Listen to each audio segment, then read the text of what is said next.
Hey there, it's Richard Serrett, occasional weekend guest host of Coast to Coast AM and host of The Conspiracy Show. And you're listening to Wayne and Michelle's Michigan UFO Sightings and Paranormal Encounters podcast.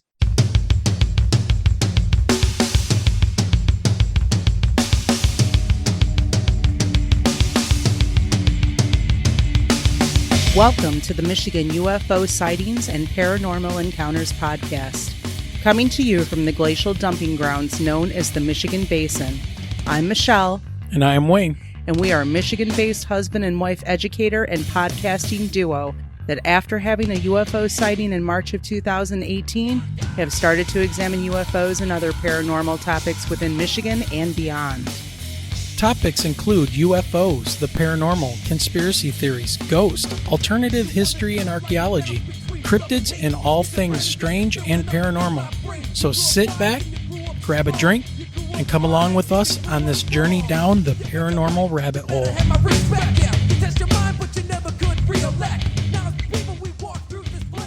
Happy Thanksgiving, everyone. Happy Thanksgiving. It is episode 20. Michelle, what are we calling this one?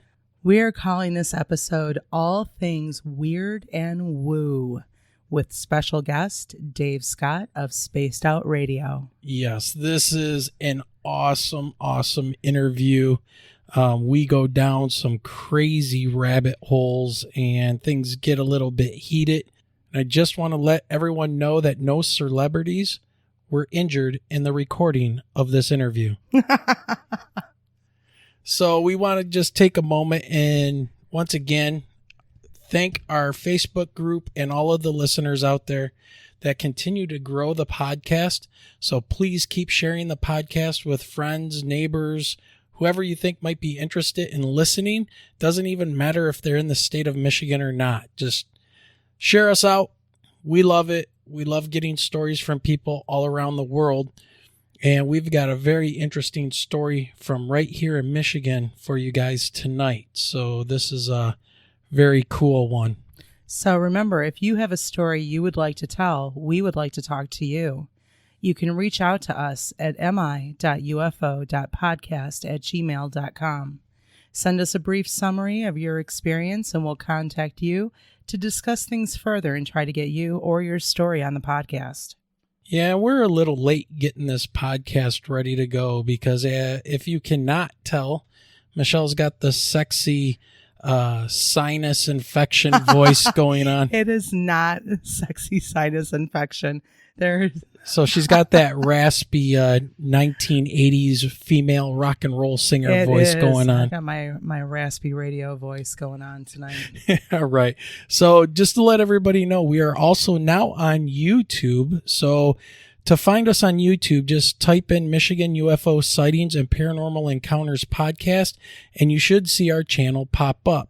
Please remember to help us out. Hit that like and the subscribe button.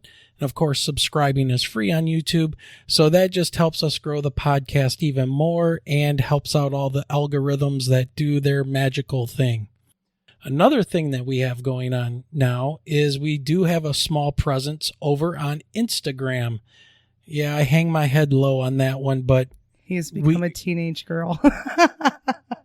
Well, not really, but you know, let's keep that to ourselves. But, so yeah, we're over on Instagram now. Just, you can follow us, over there if you just search up MIUFOSPEP. Yes, that's right. My UFO's PEP. It was the only name I could really grab that made sense for the podcast. So once again, it's MIUFOSPEP for Michigan UFO Sightings and Paranormal Encounters podcast. So we'll be using that to update new show information, and also when new shows become available, we'll put a link in there and you can get the most recent episode. Hey, Michelle. Hey, what? You know what makes a great holiday gift, especially with Christmas right around the corner? I don't know. Would it be an alien on a t-shirt? Or on a coffee mug? Or on a tank top?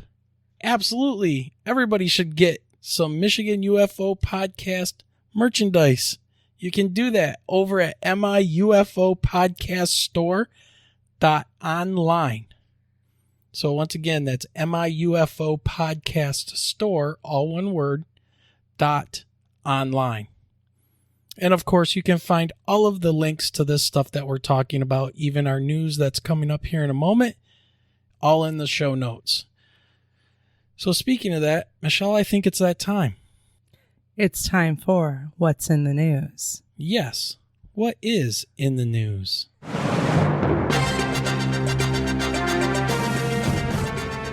Coming to us from Fox News, Pentagon launching new UFO investigation unit, replacing Navy group. So the new group will replace the U.S. Navy's Unidentified Aerial Phenomena Task Force, a report has said. The federal government is embarking on a new attempt to explain the unexplainable. The Defense Department is launching the Airborne Object Identification and Management Synchronization Group. What? Come on now. It's a name of a group about as long as our podcast title. Well, hold on a minute. What is the acronym for that? AOIMSG. MSG? Sounds like something you add to food. All right. So it's a unit that will be charged with finding and identifying UFOs in restricted airspace, officials said Tuesday. The new group will replace the U.S. Navy's Unidentified Aerial Phenomena Task Force, the military said in a statement, according to the New York Post. The Navy's panel was created just last year to improve its understanding of and gain insight into UFOs, the statement said, according to the report.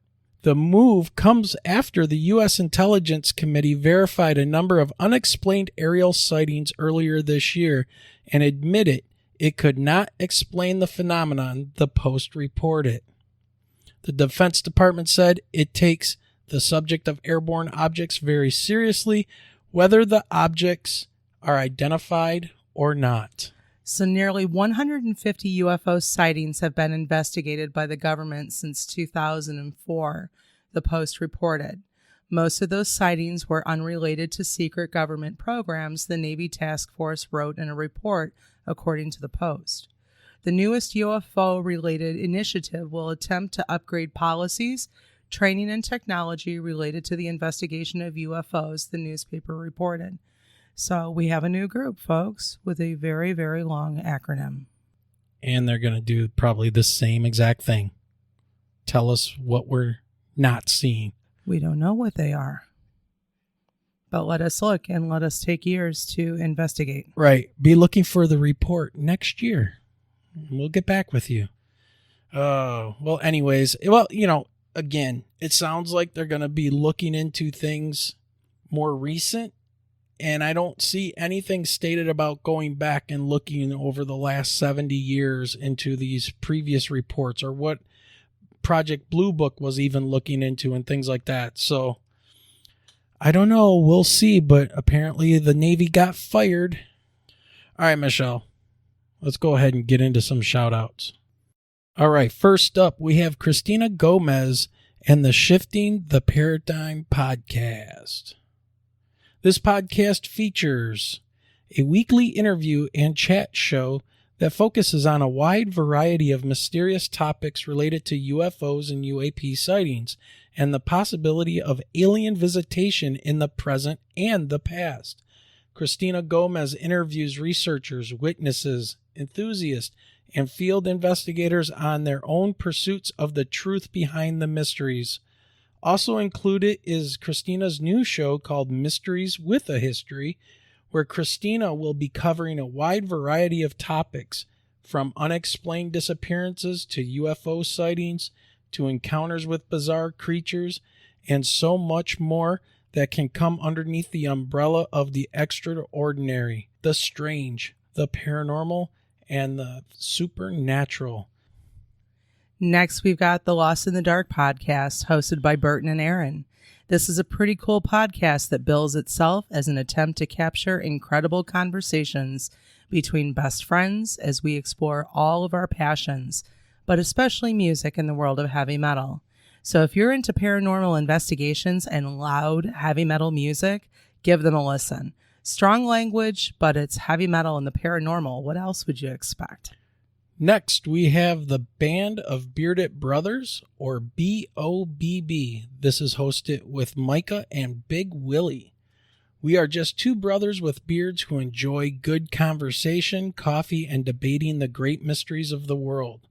This includes, but is not limited to, politics, aliens, reality, human control, and manipulation through many outlets. Are you sure your reality is real? Are you sure what you believe to be true is true? Will we be a multi-planet species soon? Will AI rule the world in the next 10 years? Elon Musk thinks so. Will we be able to live through our consciousness being downloaded for hundreds of years to come? Are we already part cyborgs and unaware? These, among many other things, will be discussed with a lighthearted and open-minded process that focuses on facts when they are available. Obviously, with the fringe topics, there will be mainly hypothesis and facts where they present themselves. Proceed with caution. You may not be able to handle the truth. And finally, we go across the pond to the UK and give a shout out to Phenomena Magazine, the world's most recognized e-zine of its kind. The magazine investigates the whole realm of the strange, profound, unknown, and unexplained, delving into paranormal, UFOs, cryptid, parapsychological, and 14 events. The magazine can be downloaded every month for free in PDF format. Check out the show notes for a link to the magazine. All right, we're going to go ahead and jump right into Communication Corner.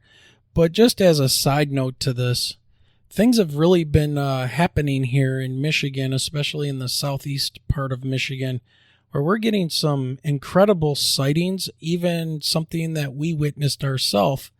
And this letter comes from somebody who had the same experience and witnessed the same craft, or possibly crafts. It's like an aerial orb.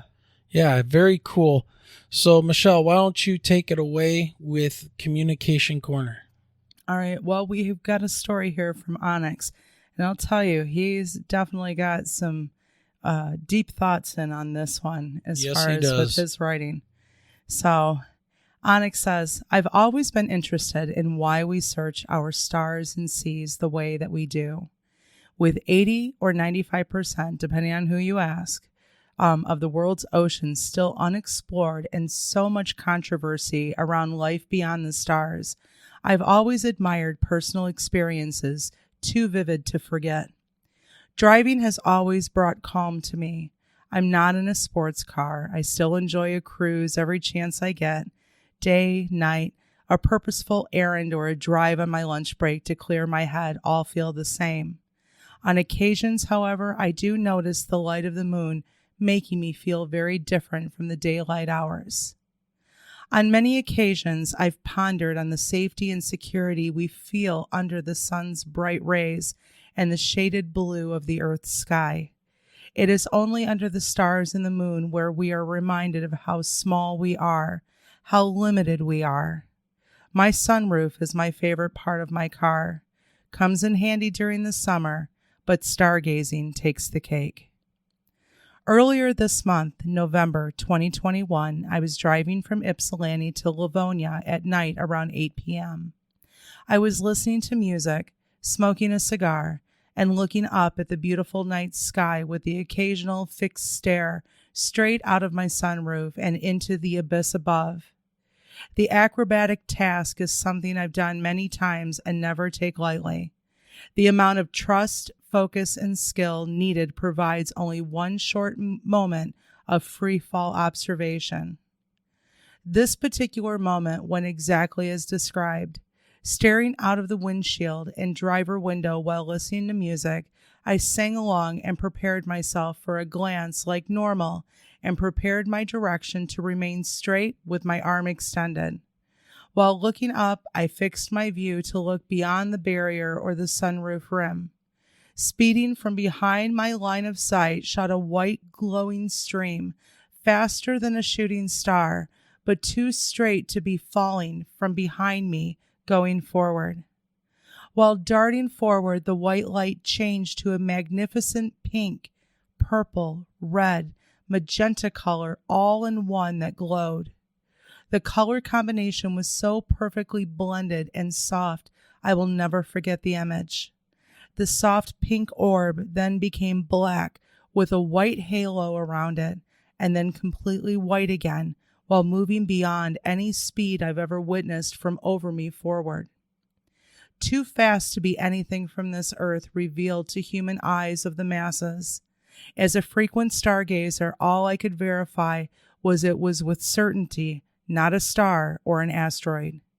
The experience shook me, excited me, and humbled me all at once.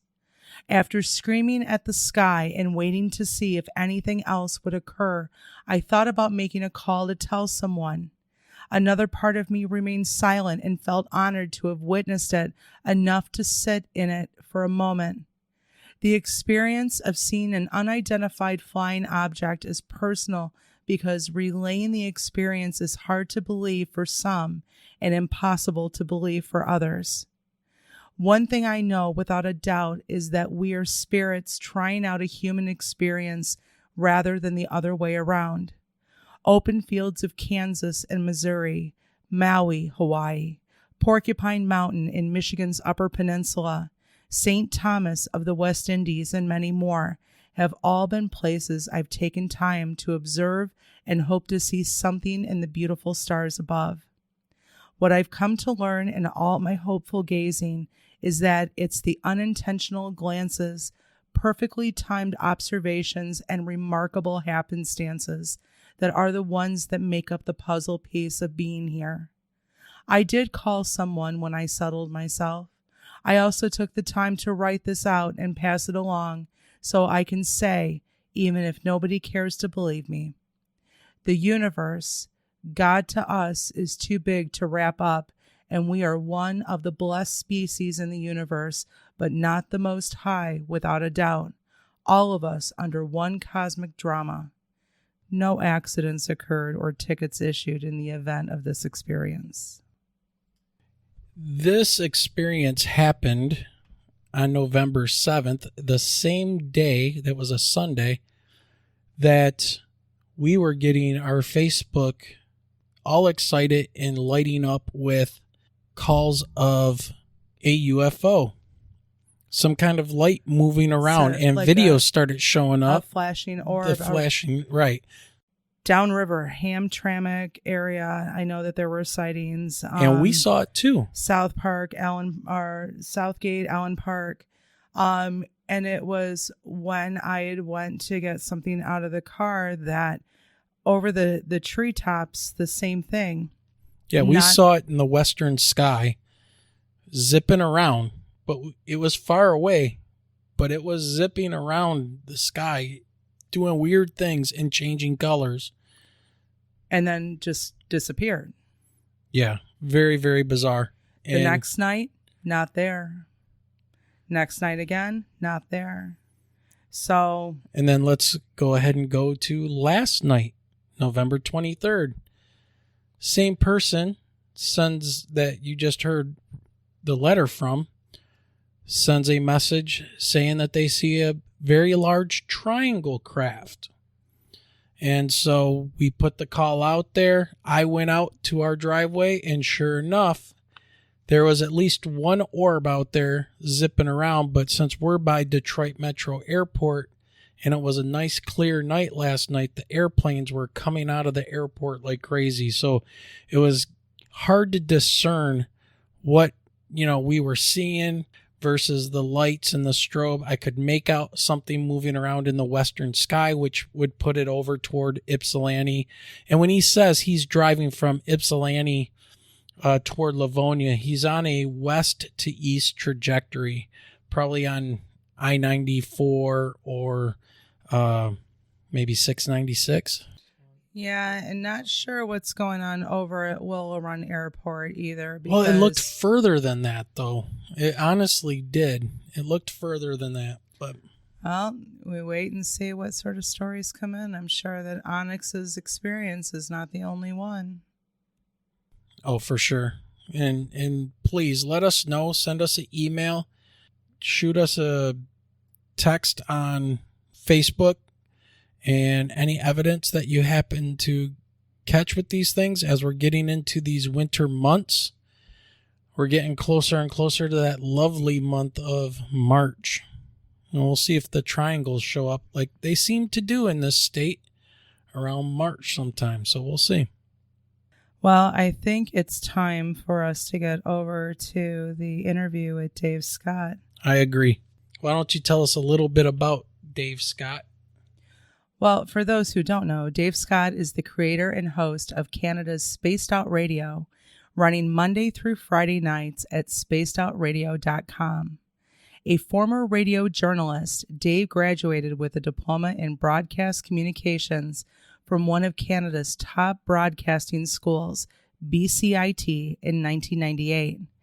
Dave then spent nearly 10 years in radio, mostly working in sports, before leaving the field to pursue other interests. Dave's personal quest into the unknown started in December of 2011, when he had contact from what he calls the angel of death that he saw in his mother's eyes, which led to his first channeling experience. After this incident, Dave's personal experiences started becoming more frequent. Paranormal experiences, premonitions started coming true. A Bigfoot sighting with 2 of the creatures within 100 feet of him. UFOs started appearing anytime he wanted, even though Dave had no idea what summoning was. Personal sightings of 5 extraterrestrial species, one who he's nicknamed Carl. On November 30th, 2014, Dave launched Spaced Out Radio. Dave's near decade as a journalist helped him craft his style of interview, making it comfortable and personal for his guests and listeners alike. He looks at himself as one of the only trained and experienced radio journalists who is also a multiple experiencer of the unknown. Join Dave live from 9 p.m. till midnight Pacific every weeknight. And Dave Scott is the one who we were on his show just about a week ago.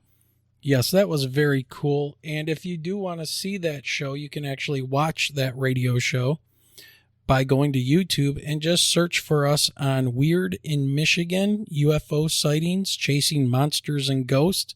That's the way they put the title into the show. But look up Spaced Out Radio, Wayne and Michelle Braden, and you will find us. It was streamed live on November 13th. So definitely go give that a listen and a watch. And you'll also find out that apparently Michelle is Dave's mom's doppelganger. I'm a doppelganger. So apparently she from like looks 40-something years ago. Right. According to Dave, she looks like his mother from about 40 years ago, and he was kind of taken back by it. So we're waiting for pictures to show up one of these days from Dave that proves that Michelle has an older doppelganger out there. That's in the form of Dave's mom.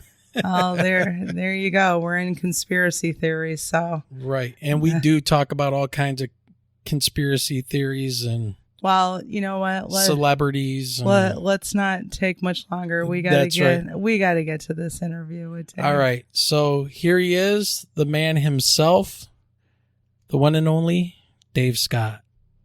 Tonight, our guest comes to us from the wild yet beautiful area of British Columbia on the west coast of Canada. He is an experiencer, a researcher, the host of the amazing late night radio show, Spaced Out Radio, and he definitely owns the night. Ladies and gentlemen, please welcome Mr. Dave Scott. Dave, thank you for joining us. Hey, thank you so much, guys, for having me. Wayne and Michelle, we just recently had you on Spaced Out Radio as well. You guys were absolutely amazing. So the fact that, we can now reverse the entire interview phenomena here, let's do it. Let's have a good time here. I was going to say, we get to talk to you again. I'm excited too. Yeah, absolutely. You were nice enough to have us on. We figured we got to get you on. And I have never seen you interviewed before. So I figured this would be really cool to have you on to share some of your experiences and a little bit of history about how you got into this. So starting with that, would you like to tell our audience a little bit about yourself and how you eventually ended up launching Spaced Out Radio in 2014? Sure. I was a sports journalist in Vancouver, and I got my education in broadcast journalism, where I really wanted to turn it into a sports career. But I mean, in 2007, I left radio for greener pastures, because I wanted to know what it was like to have food on my table and gas in my tank at the same time. And I got real sick and tired of saying to my daughter, no, no, no, no, no. Because the one thing, if anybody knows about terrestrial radio, it's a fantastic career. It's a beautiful career, but you almost consider yourself a pseudo celebrity, because everybody knows who you are, but you sure as hell aren't paid like a celebrity. So, I mean, it got to the point where I just couldn't afford to do the job anymore. And it really affected me and what I was doing. And I made the career change, and I didn't really start having any experiences until later on in life. It wasn't until 2013, 6 years after I got out of radio, that my own personal experiences really took off. And what caused it, I really don't know. I have no idea. I fired up Spaced Out Radio on November 30th, 2014, when we were getting, I'd had a friend of mine who had known that I was in broadcasting, and he really kind of pushed me to do a talk show, because with all the experiences that I was having, which was a multitude of not only UFOs but paranormal in that time frame. I was practicing channeling. I was practicing astral travel. I was practicing all sorts of wild and crazy stuff, and seeing wild and crazy stuff drug-free and psychedelic-free. And I just didn't find the answers to the experiences I was having, Googling them or reading them or buying books or watching the television shows. And so a friend of mine's like, why don't you do radio, man? And I'm like, dude, you just can't walk into a radio station and say, hey, I want to start a radio show. I said, that's not how it works. And he's like, come on, man. He's like, there's this whole digital format. Like, when I left radio, a lot of people don't understand. When I left terrestrial radio, I left terrestrial radio for good. Like, I cut it right off. I was so heartbroken that I had planned for this great long career, and that I had left it. I just didn't want any memory of it. And I just left. And so when I left, I didn't realize this entire phenomena of the internet was really taking off in digital broadcasting. So when my friend kind of pushed me towards digital broadcasting, yeah, I'll give it a try. What the heck? And here we are 7 years later, and we're still going strong. And we've grown into one of the biggest radio shows in North America. We're independent. We have created a broadcast where we're on 6 different radio stations across North America. And, it may not sound like a lot, but if people knew how hard it is to actually get on radio, terrestrial radio broadcasting, it is very difficult. And, we've started putting a lot of our push in places like YouTube and Twitch. And, recently we've started up TikTok, which I don't know if I still like or not, but, you just got to keep going. You got to keep growing, and you have to keep pushing. There is no choice. And, the medium is the one thing that I've learned through this entire adventure, never mind all the high strangeness that goes on, but in the social media world, it doesn't stop. There's always something that you have to do. And, graciously, we've been able to have a little bit of success with that. It's been amazing to watch your show and listen to your guest. It's just really blows me away every time I watch your show, because man, if I would have been a little kid after watching like In Search of and stuff, if I could have listened to like your show afterwards, I would have been into this stuff a lot more sooner than having to have our own experience in 2018 that kind of drew us into this whole thing. But yeah, your show is absolutely amazing. The guests you have are amazing. So I'm really happy that we had a chance to get on there and to now have you on with us. Another question I had for you was, can you give us an idea what made you get into learning more about UFOs, UAPs, Yeah, and that kind of paranormal and phenomenon? absolutely. Like everybody back in the day, we were all influenced by Art Bell and then eventually George Norrie. And, I remember sitting in my radio station at night, and the other radio station in Vancouver, one of the other ones would be playing Art Bell at night on Coast to Coast AM. And we'd have it like playing in the background of our own radio station so we could hear the weirdness of it all. And, every night I drove home from the radio station, it was okay, back on to Coast to Coast. So I always had an affinity for this type of subject matter. I didn't know if it was true. I wanted it to be true. All right. At that point, I had seen my first UFO when I was 21 years old, and I didn't see anything for a number of years after that. I had lived in a haunted house. I had worked in a haunted building. So I was very much in tune that, ghostly happenings can occur. So, I mean, there were all these little instances that kind of, led me to believe that this phenomena is real. And, as for the broadcasting side of things, the easiest answer that I could give is it was because I was having experiences that a lot of other people were having, but mine were always a tad different. So, for instance, when I've seen two black triangles. The first black triangle I saw, the entire undercarriage was lit up. But if I go on Google or YouTube or wherever to look at black triangles, all you ever hear of is the three dots on the corner and maybe the odd one that has a glowing light at the center of it, but not the entire undercarriage that was lit up. So it was little instances like that really pushed me to say, well, how come mine are different? Why am I experiencing things differently? And I didn't like the fact that I wasn't finding the answers. And this going back to my friend, when we started Spaced Out Radio, he's like, dude, interview the people. You're a natural at it. That's what you did for 10 years was interview people. And I thought about it and I'm like, yeah, I can do this. I kind of know how to do this. And that's how it's kind of grown. But the more you get into this, the less you realize that there are answers. And that's the hard part, is realizing that there are very few answers to millions of questions, not thousands of questions, millions of questions.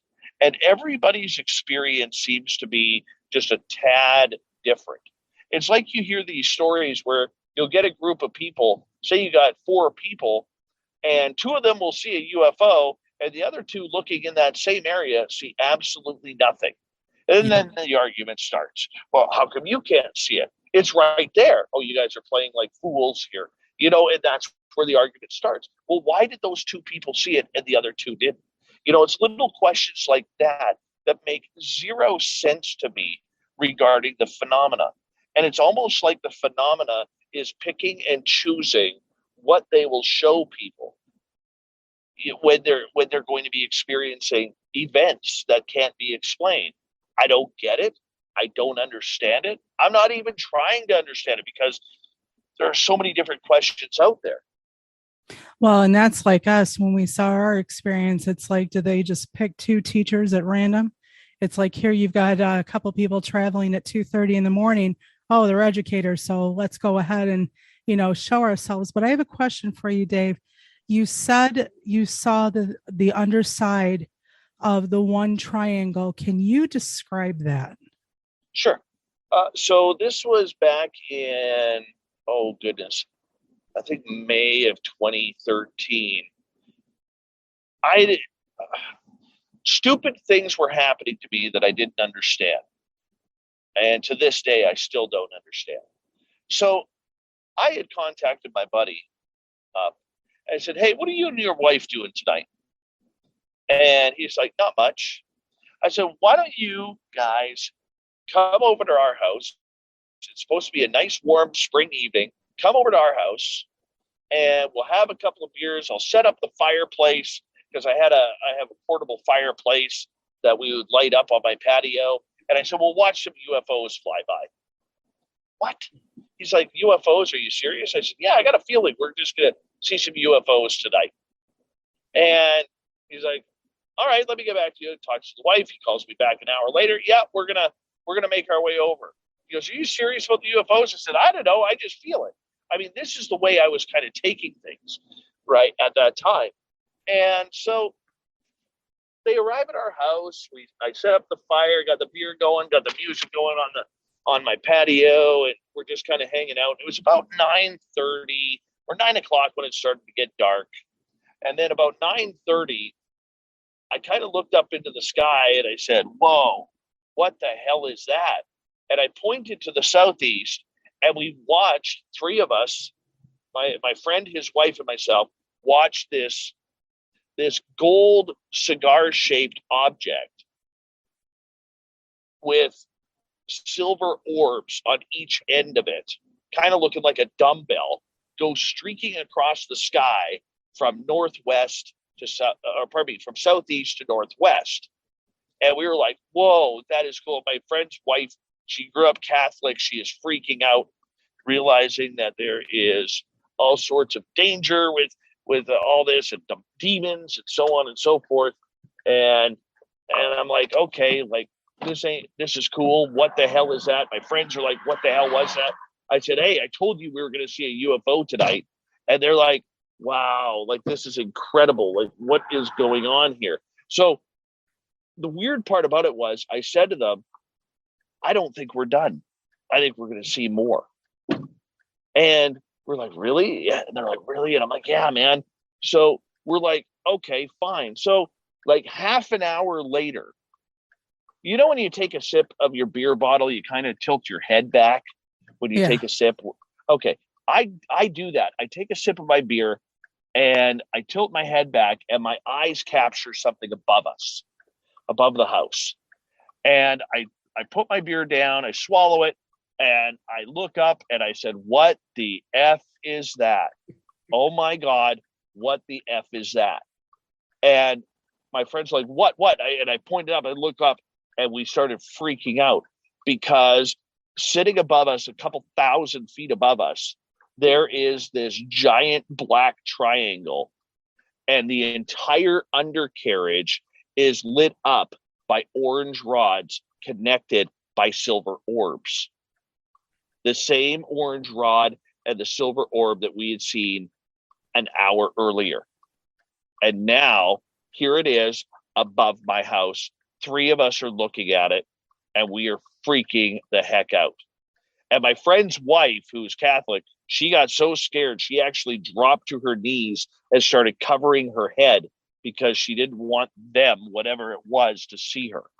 And so we watched it and it started flying north ever so slowly.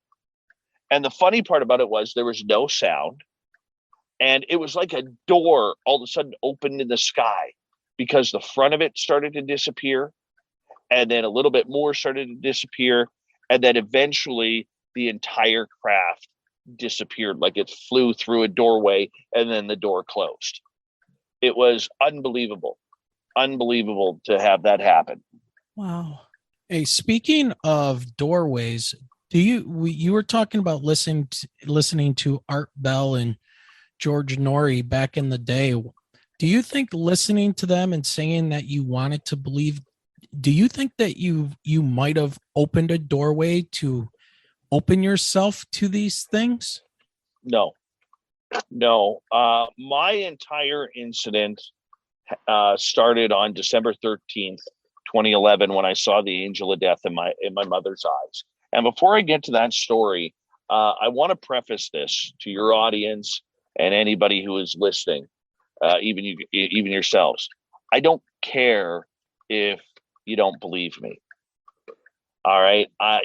Over the years, when I've told my stories, I've seen people be wowed by what I've seen, be wowed by what I've experienced. But lately, as this phenomena and people's interest in this phenomena continues, there's become a real more snarky sense of belief where people get a little bit more rude out there, saying, "Oh, this guy's just making it up for ratings. This guy is just making it up to build his character up for his radio show." I've heard all the excuses. Let me tell you something. I would rather have my happily boring life that I had before, Right. without a radio show, without any of these experiences. People have, I'm going to open up here to you guys a little bit, okay?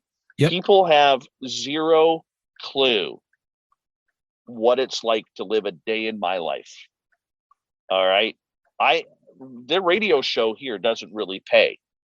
Okay. I make $0 off the radio show. I do it because it's something I feel I need to do. But in reality to everything, I wish I didn't have to do it. I love it. I love our listeners. I love watching it grow into this little mini empire that I've created, which is fantastic. All right. But if I could have my happily boring life back, where I could go to bed at 10 o'clock at night, 11 o'clock at night, watch the sports highlights, catch up on the NHL, the NFL, hang out with my friends, not miss birthdays, not miss school events, not miss my children when they're, in taking, even picking them up from a friend's house. I would give it up in a second if I could do that. I really do. And people don't understand. Okay, my day usually starts at 7 o'clock in the morning, and my day ends at 1 a.m. each night. 1 a.m. I couldn't agree more. There does seem to be this nastiness from people that haven't had the experience, or, we haven't experienced this, but then there seems to be some infighting within the different, I don't know, paranormal groups out there, or who knows what, or it's Stephen Greer versus somebody else, or whatever the case may be. And that's one of the things Michelle and I started our Facebook group for after we had our sighting, was just to give a place for people to come in and relate their stories. Are they true or not? It doesn't matter. Get it off your chest. But all we have right now is this anecdotal evidence to go off of. And just like you said, myself, I don't care. I don't care if you don't believe us. Yeah. Then don't listen. Don't talk to me about it or whatever. But don't go out of your way to disagree with us or to say disparaging things, because absolutely it doesn't do anybody any good. Well, no matter what the subject, there's always skeptics. So it doesn't matter if it's anything UFO or UAP related. It could be, anything. Politics. Politics. What's the best book to read? Everybody's got an opinion. Yeah. So, and absolutely. we know the phrase that goes with that, but we're not going to put it out there. We know what everyone has. Yeah. Well, you hit the nail on the head. We've become so critical of everything because of the popularity, especially of UFOs. It doesn't help when you get, these ghost teams on television claiming, they're creating scientific investigation of paranormal when there's nothing scientific about what they're doing. You get these cryptid people out there who claim they're doing scientific investigation into Sasquatch or Dogman, but yet they're leaving out evidence like the BFRO.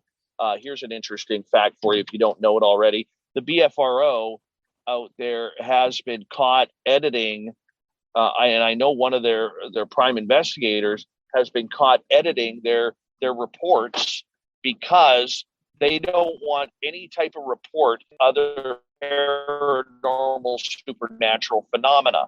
So, for instance, if you're walking in the forest, you got a Sasquatch sighting, and all of a sudden the Sasquatch disappears in front of you, or a UFO is there, or that you saw a ghost or a UFO, or the Sasquatch disappear. They edit that out of the report to make it sound more scientific because they're so anti-woo with everything. And eliminating evidence and erase scientific. You're conducting opinion. And, it just goes to the field. What a lot of people don't understand in this field is there's a lot of charlatans, there's a lot of hooligans, there's a lot of liars, there's a lot of people who will do anything because they want to get on a television show. One of the biggest things that you see a lot of people doing out there is calling themselves journalists when they've never been a journalist a day in their life. Right. All right. I've seen people get television shows that proclaim them on the screen as an investigative journalist. And I questioned a couple of them. I said, please tell me the news networks you worked for to earn the title of an investigative journalist, because I worked in journalism for 10 years. I never made it as an investigative journalist. I was a journalist. Nah, if they're on camera, they just have a face for TV. That's all it is. Well, exactly. So this egomaniacal trend that the paranormal has from a lot of people out there who think they're going to be famous really kills everything. And then when you get to the experiencers, okay, people don't want to believe the story anymore. I'm too good to believe that story. It's stories that I've heard all before. It's anecdotal evidence, and because I don't believe you and what you were saying, you're a liar, you're a fake, you're a fraud. Okay, I've heard it all. I have friends who've had experiences with me who've been called the same thing, right? And I'm like, well, I remember with Samantha Mowat, I had a gentleman on Twitter say, this lady is full of BS. She makes up her stories. Nobody should pay attention to her. I said, really? I said, were you in the forest with her and I when 25 minutes after I met Samantha Mowat, that she walks me into a forest and 200 feet in front of us, there's a 10 to 12 foot extraterrestrial standing there staring back at us? I said, were you there? I said, I was, Samantha was. I didn't see you in the forest there. So could you please explain to me how that was a fraudulent event? Right? And so I'm just, and I apologize to you and your audience, I'm just really fed up with people out there who are claiming that this field is full of hucksters and fakers. And they're out there, don't get me wrong. But there's a lot of innocent people out there who just want to know what happened to them. They have no skin in the game except somebody talked to them about their amazing encounter with a ghost, with a Sasquatch, with a dogman, with a UFO or an extraterrestrial, that they just want answers. And the only way they're getting answers is by talking about it. And yet we shoot it down. It's the making sense of it all. It's the same reason when we took to the podcast, it's trying to make sense of it all. Absolutely. It's talking to other people who are researching and trying to make sense of it all. You talked something about like the paranormal researchers that will go on TV. I got a good example. We have one of the most acclaimed asylums in the city of the Wayne Westland area, Eloise.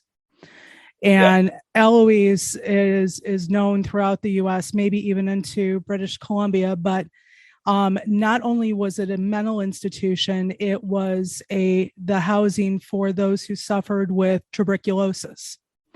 Right. And there were many deaths that occurred in this facility. Well, this year, actually a couple of years ago, a production crew went in there and made like a B-rated film. Now, I've yet to see it. Haven't watched it yet, even though it was filmed in my hometown. But this year they decided to take a crew in and take part of the Eloise Asylum and make it into a haunted house attraction. Exploitation. Now, here's the thing. I worked for a haunted house for about 13 years for the YMCA. And I know how campy productions can be.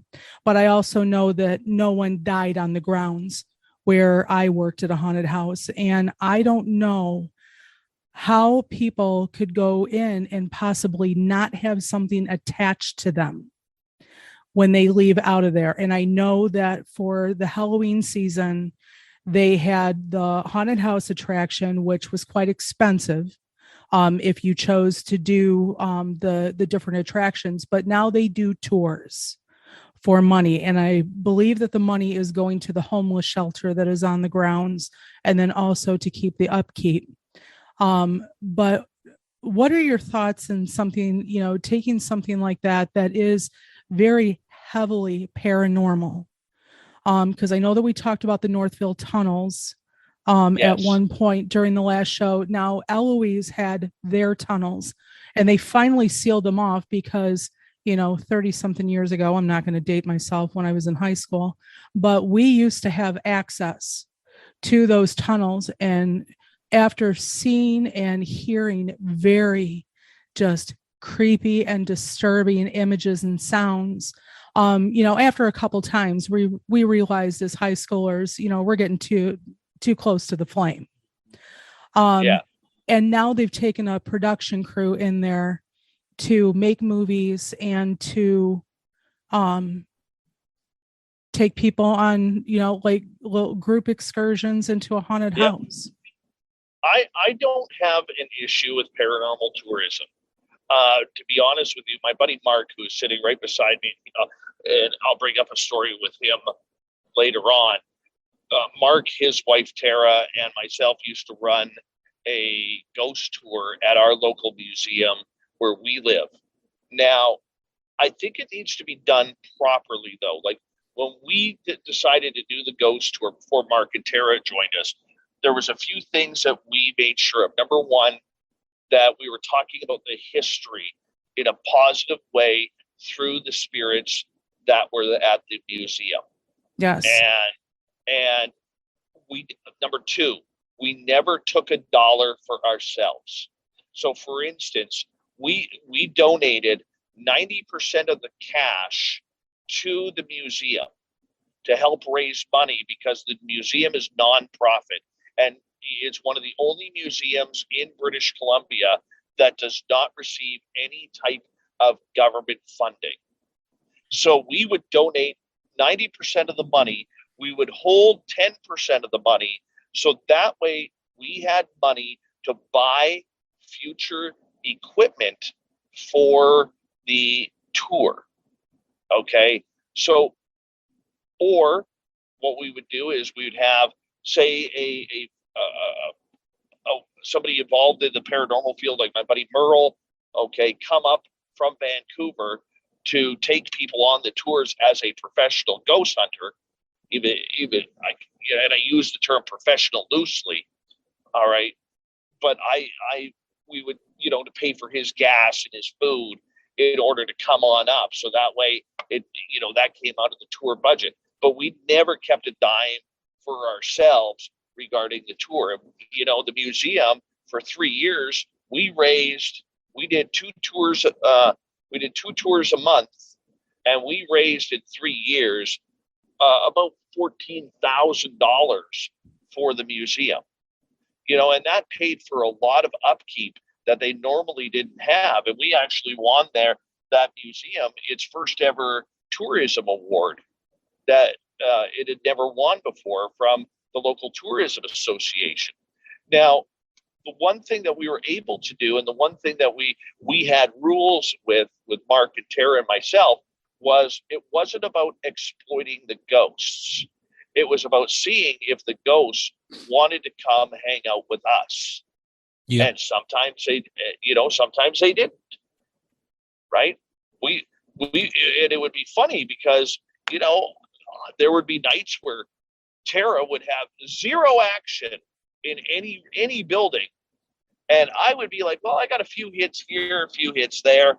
And Mark would be like, I don't know what you guys were seeing tonight. My group was red hot. We were getting EVPs. We were getting knocking on the walls. We were getting, sounds all over the place, and, people getting touched. And it was kind of funny how it worked, but when we had people come in, we brought them in as a group right off the bat. We would say, look, we know through past experience, this place is very haunted. We can't guarantee you're going to have an experience. What we can guarantee is that we're going to teach you a lot about the heritage and about the area and what makes this place one of the most haunted areas in BC. So I don't mind paranormal tourism if it's done right. But if you have a bunch of people in there who are trying to make $1 million or $100,000 a year off of something, I don't know, unless they've invested their own money. So, for instance, a ghost hunter friend of mine, David Spinks, he bought a house, I believe it's called a Blair House or something like that in Ohio or one of the eastern type states. He bought a haunted house, okay, that really, really weird things happen, okay? And people have vanished at this house only to reappear in that same room 5 minutes later. It's incredible. Wow. Some of the stories in there. If you ever get a chance to talk to David Spinks about it, please do so. You guys will be blown away by it. But anyways, with his house, he bought it strictly as a ghost tourism place. He's making money off of it, and I don't mind because he has invested his own money. He doesn't have people jumping around from behind buildings. He's made it into a haunted B&B, which I think is great. I think it's fantastic. But it's when people start to exploit the paranormal, okay? When you get people who are look, there's ghost hunters and then there's ghost hunters.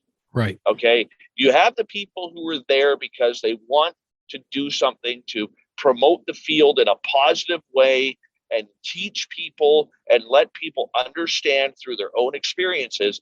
Then you have the group of weekend warriors out there who are just there for the boo factor and the scare factor, who really have zero understanding of what it means to piss off a ghost or to challenge a spirit or to go crazy on making things up, and that's the danger of it all. And the problem that we have in the paranormal field is there are no rule books. It's a free for all. It's not like baseball where you have a rule book or hockey where you have a rule book. There is no rule books. Most people, whatever they have learned, okay, has come from television and YouTube. They haven't learned it any other way. Most people. Some people have had their own experiences that they're trying to explain, which is wonderful. All right. But there is no schooling. There is no guidelines. There is no rules. And it's the people who take advantage of the phenomena that I do not encourage. So I have a tough time when you have people doing that. Yeah, and that's something like they have a historical tour of this Eloise Asylum that I think that Wayne and I are going to go into, and I have no problem asking them where the money is going. I was looking into the haunted attraction because of the different types of employment that they offer. And that, I don't know, considering how many people died in that particular area and just how haunted that area is from all researchers who have went in there. I just wonder one of these days if on our Facebook group, if we're not going to get a story of someone who took an unexpected guest home with them. Right. Oh, we had it happen on our tour. We had it happen at our tour where we had to, at the end of the night, we would tell everybody before they left, if you're not, we need symptoms. So before we went on the tour, we would say to people, if all of a sudden you feel ill, you feel sick, you feel angry, you feel like you're going to puke, you feel like you want to punch someone, you're not feeling like the exact moment that you are right now, do not leave without us cleansing you beforehand. I And was going to ask you about that, if there was any yeah, sort of cleansing involved. yeah, you have to. And a lot of these places, they don't do that.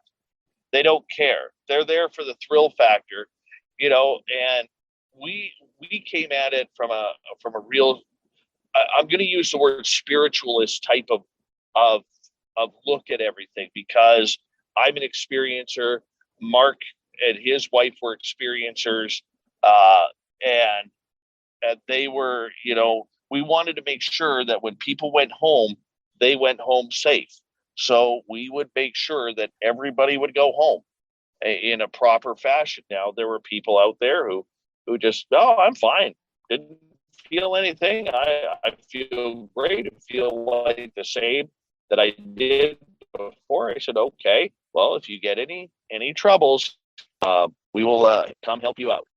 And just to let the audience know that Dave is phoning in with us right now, so it's not the normal being on the computer kind of recording. He's on his cell phone, so we grabbed him while he was out and about. So we're lucky to have him. And this is 100% my fault on this. So I apologize. I'll take the heat for it. I do apologize for that. No heat. There's no good. heat to be taken. But I tend to agree with you, Dave, about the whole exploitation, and there is a right way to do things and there's a wrong way to do things. And we were recently contacted, and I don't know what you're going to think about this, but I kind of took offense to it, because I know as experiencers the looks that we get, but then we get some people that talk to us about what happened, and then some people running to us telling us about what they saw and things like that. But in this state, before I was even born in 66, we had a huge amount of cover up and demonization of people with the whole swamp gas UFO incident with Project Blue Book and Professor Hynek that came through here, and it shut down every kind of conversation, and people were painted with this brush of they just saw swamp gas, they were swamp lights, it was lightning, regardless of what it was they saw, and they didn't even do a real investigation.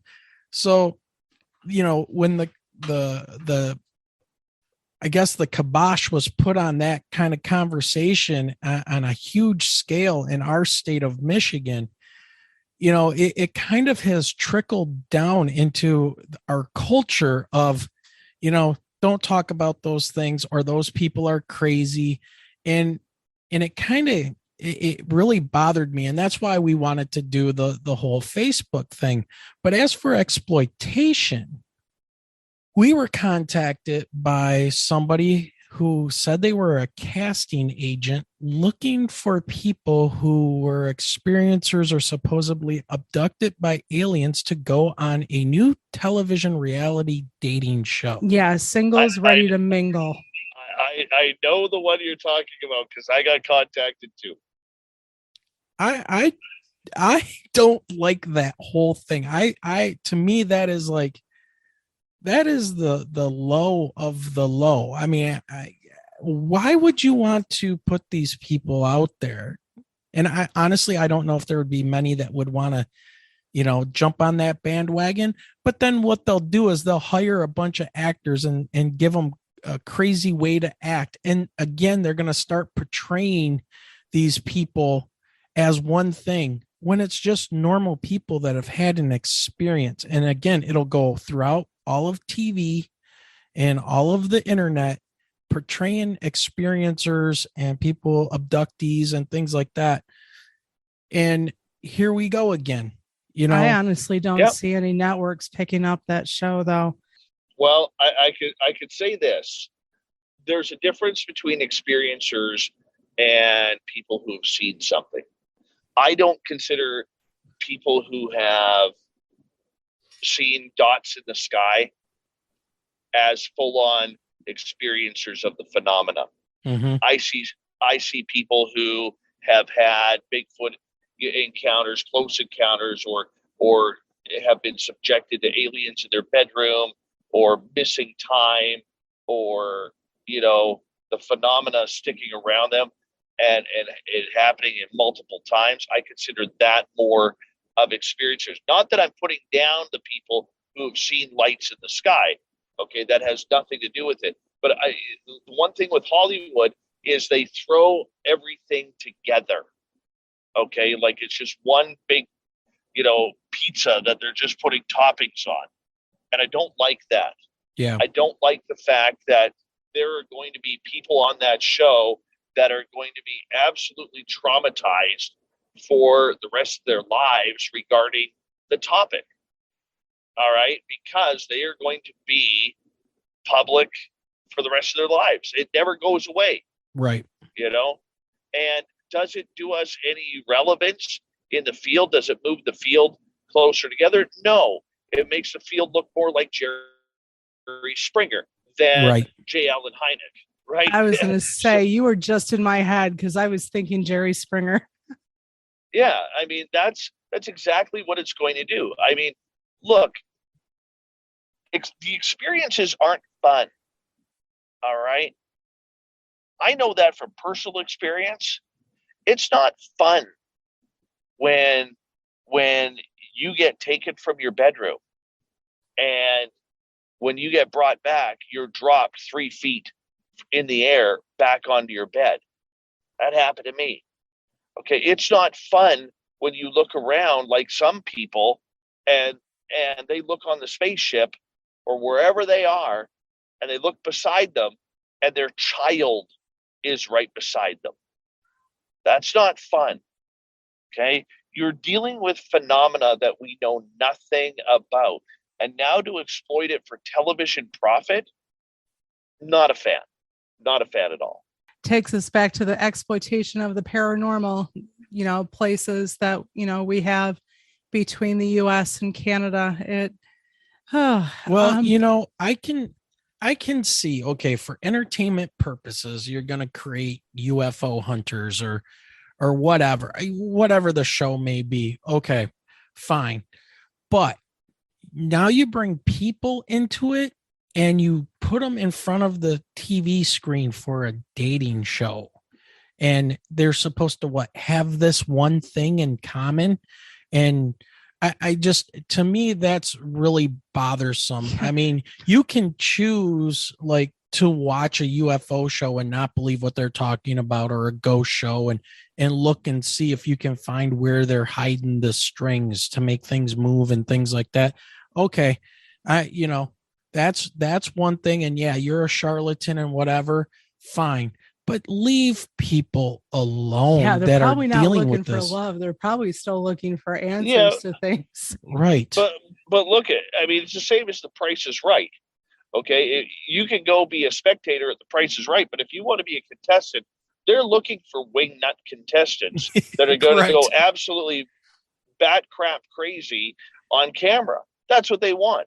They don't want somebody who looks normal, talks normal, is presentable. They want wingnuts because wingnuts bring ratings. So wait a second. That's why Wayne and I were not picked for The Price is Right. They had one at a casino that we went to and we did not get picked. So I guess we just did not go over the edge enough for them. Right. We were not wingnuts.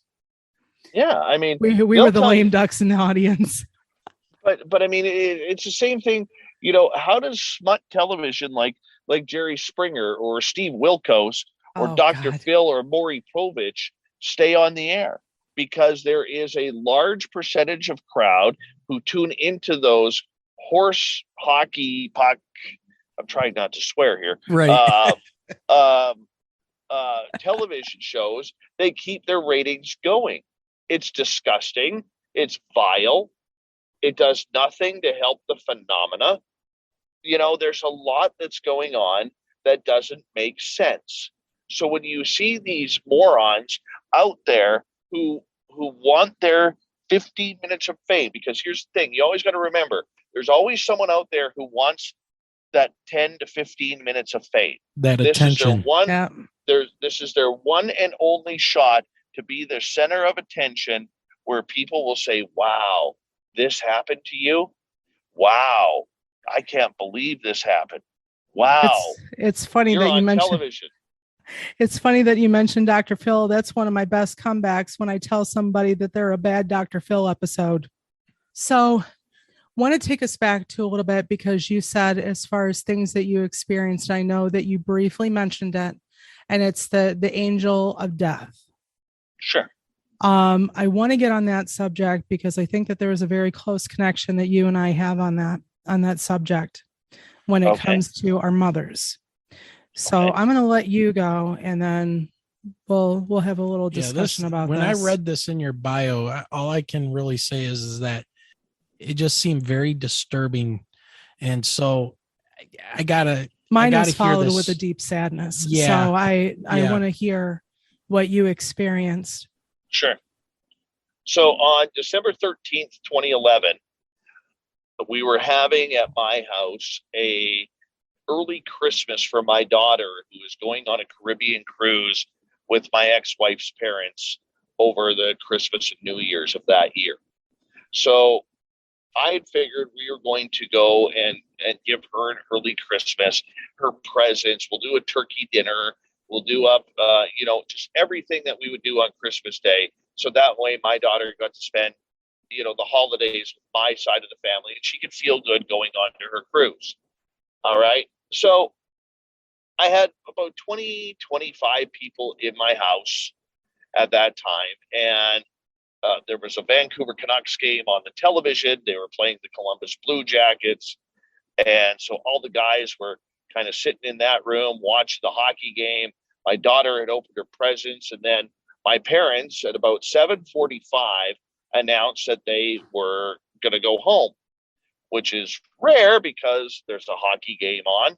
But you know what? The power of Dancing with the Stars really compelled them to say that they needed to leave to get home to watch. Well, it can.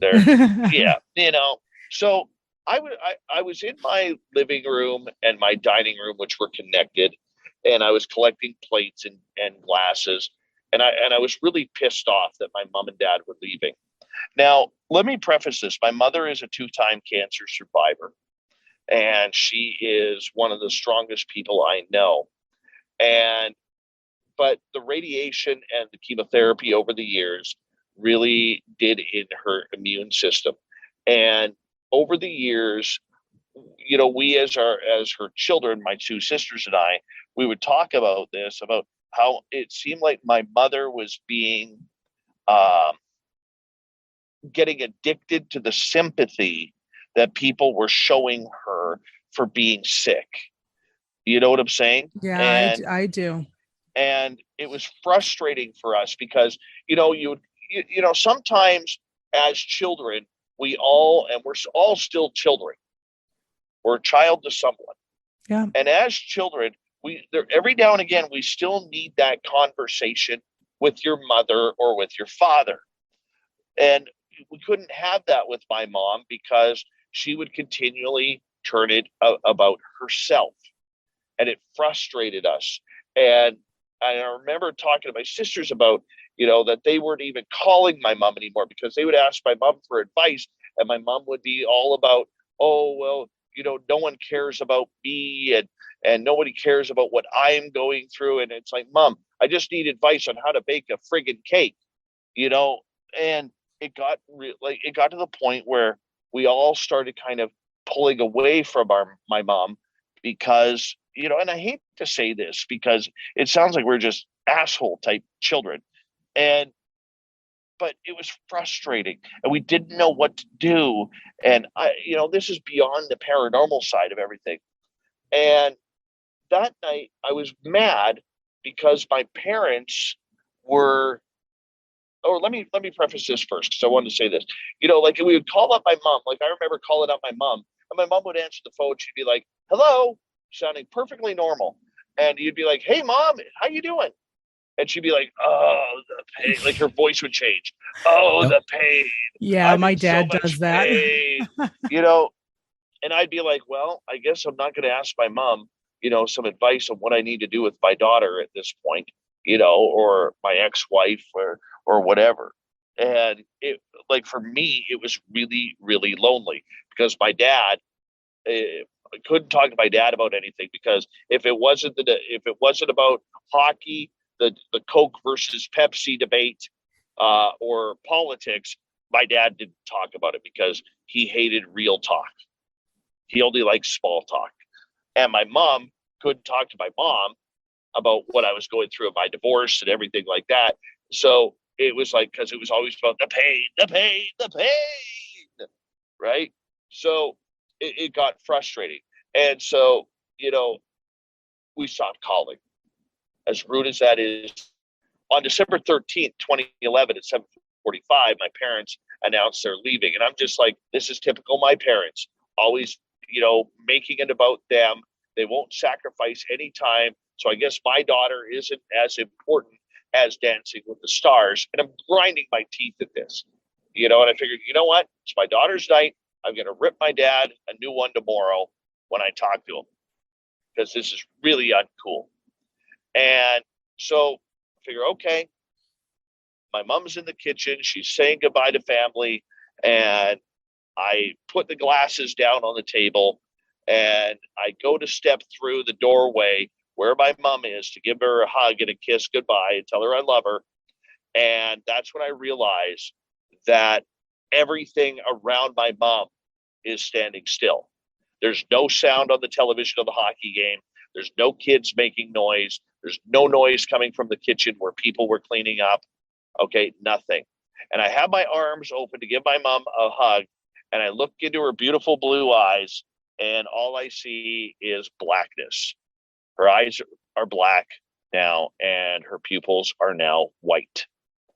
And I kind of tilted to my head to the side, and it was like my mom got this look of shock on her face, kind of like, oh, you see me. She then shook her head. Her eyes went blue. She hugged me. Sound on the television restarts. People talking in the kitchen restarts. And I'm sitting there saying, oh my God, I just saw the angel of death in my mother's eyes. I was immediately sick to my stomach. I immediately wanted to vomit. And I immediately wanted to cry. And so a lot of people will ask me, well, how did you know it was the angel of death? That comes in a second. But at that time, I knew what I was looking at. I knew instantaneously in this entire 3 to 4 second episode what I was looking at in my mother's eyes. And so I give my mom a hug. My partner looks at me and she's like, are you okay? And I just said to her, I looked at her and I was almost at an all-time low. And I just said, I just saw the angel of death in my mom's eyes. And I walked to the bedroom That's where she told me or asked me if I was okay. And then I quickly walked back to the door to walk my parents outside to their vehicle so they could drive away. Fast forward a couple of hours later, my partner's into all this woo type stuff, okay, where she would go to her meditation and, her little, Zen and Chi parties. I wasn't into that. Not at all. Didn't get it, didn't understand it. Tried going once with her to be a supporting partner, and I was just like, yeah, I'm out. Well, 10 o'clock that night, everybody's left. Kids are in bed, and she wants to talk about it. So we go back into our living room. My partner lights a candle on our table. She sits on our love seat. I'm on the couch, and we're kind of looking across the table from each other. And she goes, why don't you close your eyes, just meditate on it, tell me what you see. So I started explaining what happened. And then I do not remember the next 38 minutes because at that point, I started channeling the angel of death. Now, the experience I had with channeling previous to this was taking a remote control from a television and flipping the channels as quickly as I possibly could to see if I could find something on. I had no idea what channeling was on a spiritual sense. I had no idea what channeling was on a communication sense. Nothing made sense to me at all. And what I remember from that conversation with the angel of death was I did in fact see him in my mother's eyes. And he told me point blank, or he said through me point blank, let me get that corrected, that my mother, whom we had been ignoring, was indeed very ill. And if we as a family did not start showing her more love and affection and attention, that he was going to take her home. He didn't mention heaven. He didn't mention hell. All he said was, I'm going to take her home. And I don't recall much of the remainder of the conversation. At one point, it was recorded. And then my partner's iPhone got the blue screen of death before she could transfer it over. But it was intense. And the next day, I was on the phone with my sisters. I was on the phone with my aunt, my grandmother, and the only person I didn't talk to about it was my dad, because Mr. Five Senses, I don't believe in anything, wouldn't have been able to handle it. So we kept it from him at that time. But that was my encounter. Now, 10 years later, which we are coming on the 10-year anniversary, my mother is still alive. She's struggling right now, but she is still alive, which is really, really cool, because I think it's because I followed what the angel of death told me to keep my mom alive. It's funny what you were talking about with your mom being a cancer survivor. My mom at the time, in the time era, my mom died in 2011. And it was around December 13th or 14th, the previous year, 2010, that we were told that the cancer was back and had spread to her lungs and her brain. Now, mind you, she never smoked a day in her life. So once it went to her brain, we knew that it was a matter of time. When she passed away, March 27th of 2011, it was a Sunday. The last time my mother spoke was that Tuesday to me, and she talked about going home. And it was a presence in my parents' house because my mom, we had hospice, and we took her back to the house that she loved so much, and the hospital bed faced the window that she always looked out to kind of spy on the neighborhood. But she had a picture of her parents nearby, and one of the last conversations I had with her was her pointing to that picture, and she had said that she was going home, which I alluded to the fact, and I mean, this is 10 years ago now, that she had seen her parents and that they were calling her back. Right. The day that she died, which, like I said, I was the only one in the room. My sister-in-law was in the kitchen when my mother took her last breath. And of course, my instinct at the time is grab the blood pressure machine, check to see, of course, it crashed.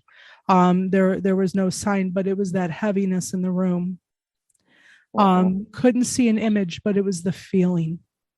Yeah. Now, go ahead, please. Sorry. Go ahead. Okay. When you talk about the feeling, now 6 months after that had happened, my partner's grandmother was in hospice and we got called down there. And I walked into the room, and that feeling of heaviness and energy was in that room. Yes. And I actually started taunting the angel of death in that room. For some reason, I thought I could communicate with it telepathically. And so here I was taunting it, like, come on, show me where you are. I know you're here. I know I can feel you. Like, give me something here. Like, what are you doing? Are you a moron or whatever? You know what I'm saying? And I kept on going and taunting him. And then there was a point where we were, my partner and I were standing right by, or right at the foot of her grandmother's feet bed. So we were like, literally, grandma's feet were about 5 inches from us. And here she is struggling to breathe and all of this kind of stuff. And we're standing there, and I look up towards grandma, and all of a sudden I watch her spirit come out of her chest. And it was like, it was like a swirling shape of a thin football, that type of shape. And it was kind of all swirled together. And it was like I got in my head this voice that said, is this what it's all about? Is this what you want to see? And then at the snap of a finger, I watched that spirit and the energy shoot right through the ceiling of her hospice room. And I started laughing, and I went, holy bleep. And I started kind of giggling because I can't believe I just saw this at this real emotional moment. And I walked out of the room, and I remember saying to my partner, I said, she's gone. And I'm like, because I'd never seen anybody die before. And I'm like, she's gone. And my partner's like, no, she's still breathing. She can still fight. I'm like, no, honey, she's gone. You're not going to believe this. I actually just watched her spirit leave her body and shoot up towards heaven. And she's like, what? I'm like, yeah. I said, your grandma is gone. And 9 minutes later, she drew her final breath. Did you notice that just the air in the room became lighter? Oh, yeah. Like everything. It was like a vacuum had sucked all of that energy out. Yeah. So that's the same feeling that I had, just that like the lightening of the load of the anguish that the family puts themselves through to watching, their loved ones suffer. The only other horrible thing that had to happen that day was when I knocked on my dad's bedroom door. He was taking a nap, and I don't know if it was the way that I knocked or when I said his name and opened the door that he knew. That was a whole different situation. Fortunately, I still have my dad with me. He's 95 going on 96, and he's still full of, spunk and vinegar, I'll tell you. So I'm glad that your mom is still with you. Yeah. And, my mom was battling kidney failure now. So that is something that, we're watching, and she was just released from hospital just a few days ago, which was very nice to actually have. But I mean, my mom is 78 years old. I think she has a lot of life left in her if she wants. But the one thing I do know is she's a fighter, and hopefully she can continue fighting and kind of go from there. Because as much as there's a lot of cool stuff that happens when the woo pops up, we don't want to lose our parents. And I'm fortunate at 48 years. No, it's one of our biggest fears when we're young, is that we're going to lose our parents. So, fortunately, I was able to, keep my mom with me for many, many years.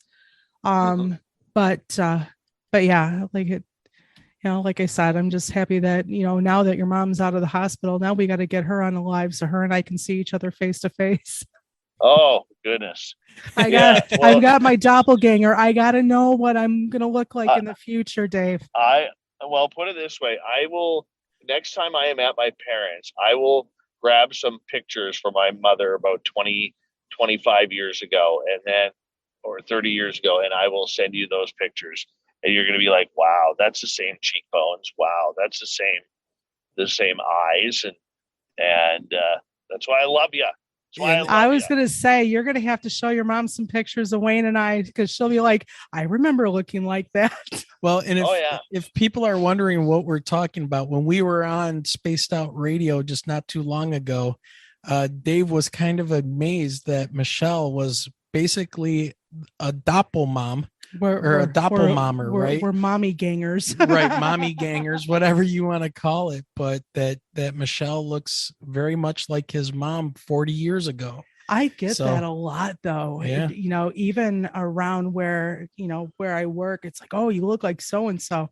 I'm like, well, I'm the only girl of 5 kids, you know. Right. Well, now we're going to take Let's- a completely, you know, different turn, because on your show, we talked very briefly about urban legends, because you asked me what was my favorite subject in all of this. And even before, you know, our experience of 2018, I have always loved urban legends. I grew up around urban legends. In high school, you know, we would take the car out down certain roads to see if the car would stall out, if we would see the lights, if we'd hear the cries and The things of blue that lady, sort. right, The on the blue bridge. lady on Denton Road was always a great one for us. Or, you know, the tunnels of Eloise. But I am becoming more and more fascinated. And I think it was after speaking to Christina Gomez about the urban legend of the black-eyed children. Right.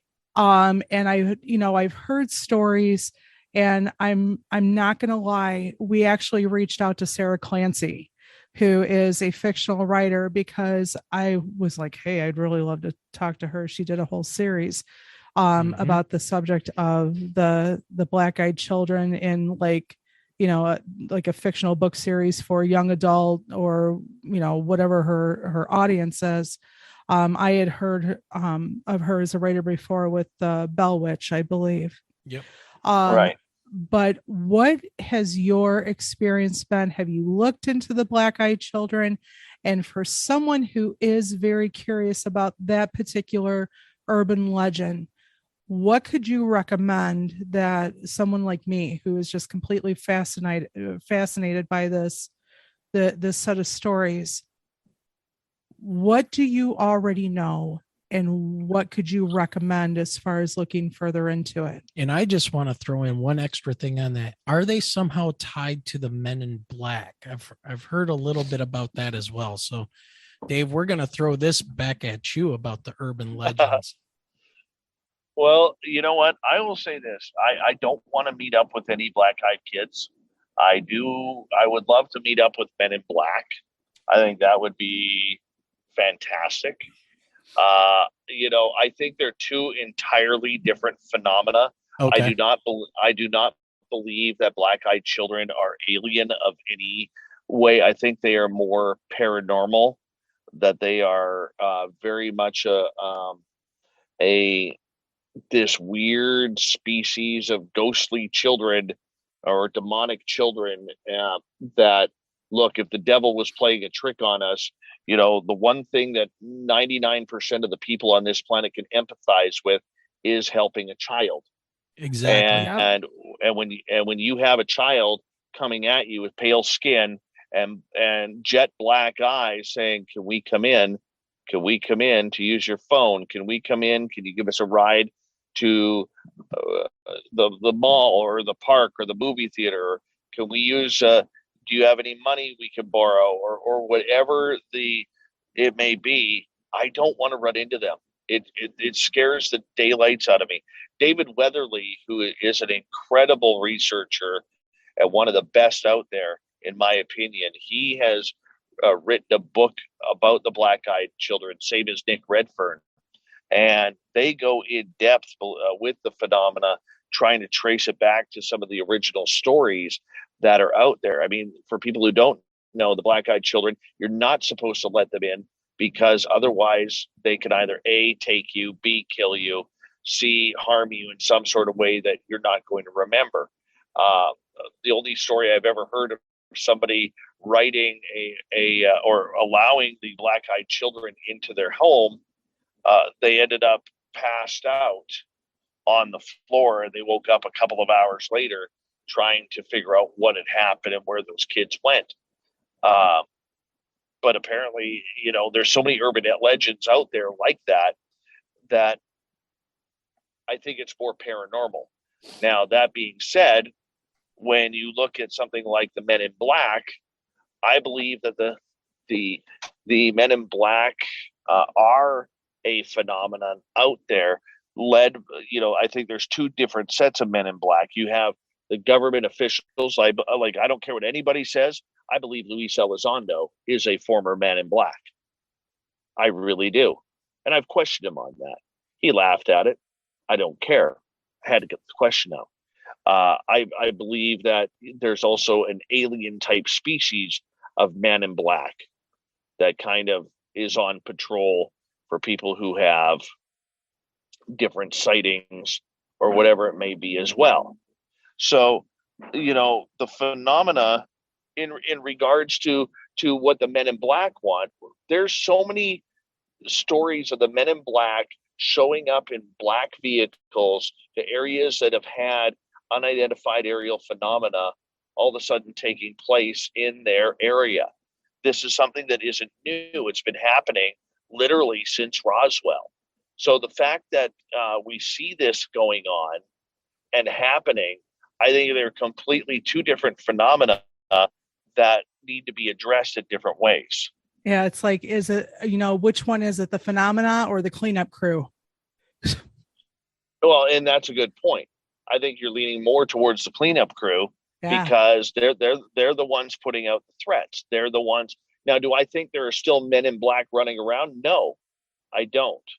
I do believe that their jobs may have been changed. Now, maybe under extreme circumstances, they are out there. But there are very few people who are being threatened these days about their experiences. And here's a good warning for a lot of people out there, okay? I'm going to tell you this. I've seen in my lifetime maybe 140 UFOs. I have a nighttime radio show talking about all sorts of conspiratorial phenomena. I have friends all through the business, and only three times have I ever had something strange happen with that I could not explain. Okay. When it comes to government phenomena, number one, my friend Everett Thiemer, him and I actually were counting the amount of times that our tapped phone call would be hung up, and after the fifth time, they finally gave up hanging up on us. We make our jokes here about whether or not we'll ever have someone pull up in our driveway or in front of the house. Yeah, we've said the same thing about our neighbor though too. but here's the thing, like,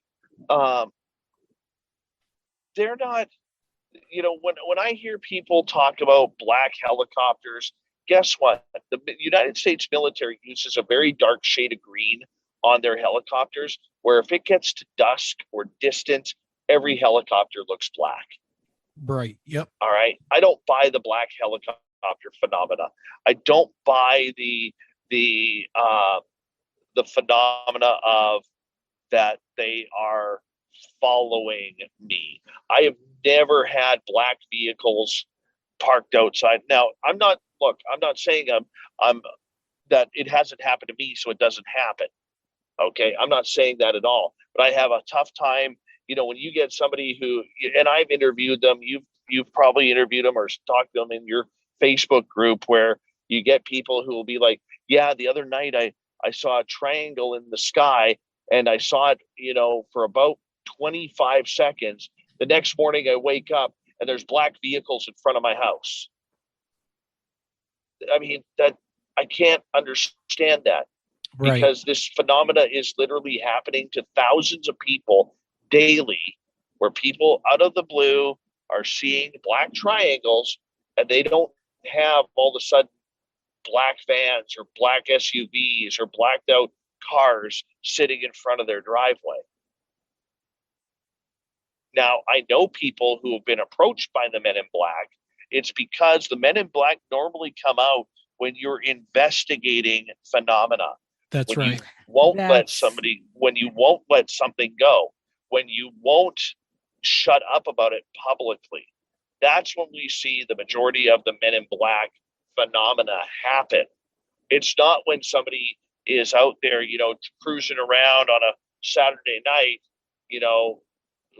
driving home from a ball game at the local baseball diamond and sees a disc light up the sky for 3.5 seconds and then disappears, that's not going to call for black helicopters, anything. Right. Right. So you do have to be careful with that. So kind of going off of that a little bit about some of the intentions behind the UFOs and the UAPs and some of the encounters and stuff that people talk about.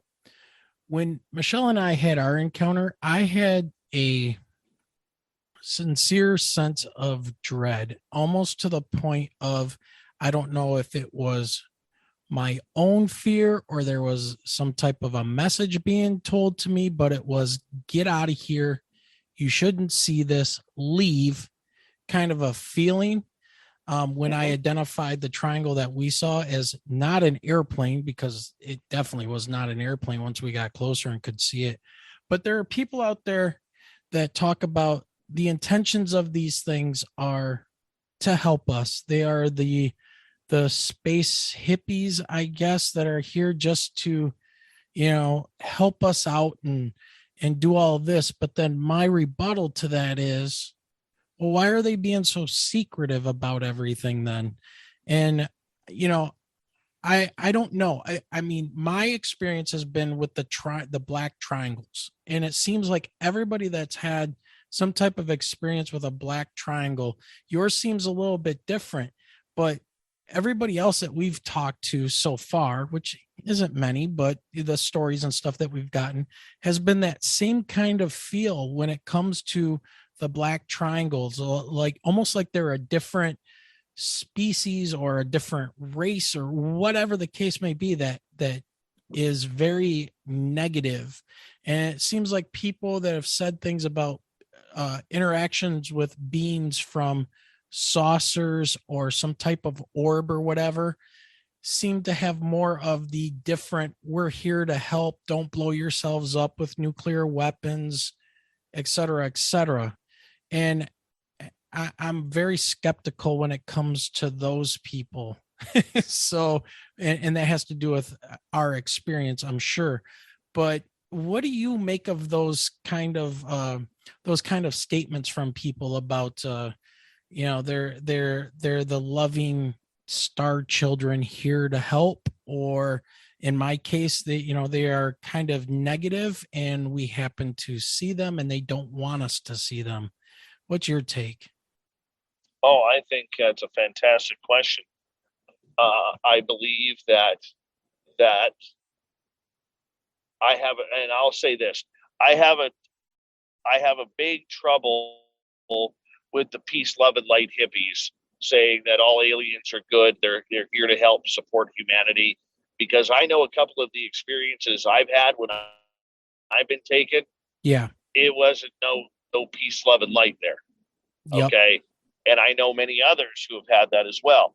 But that being said, we have to keep an open mind that with this phenomenon, look, we like dogs as human beings, but there are human beings out there who would like to eat dogs or do chemical testing on dogs or use dogs for scientific research and pain suffering and medications that eventually will be very good for humans.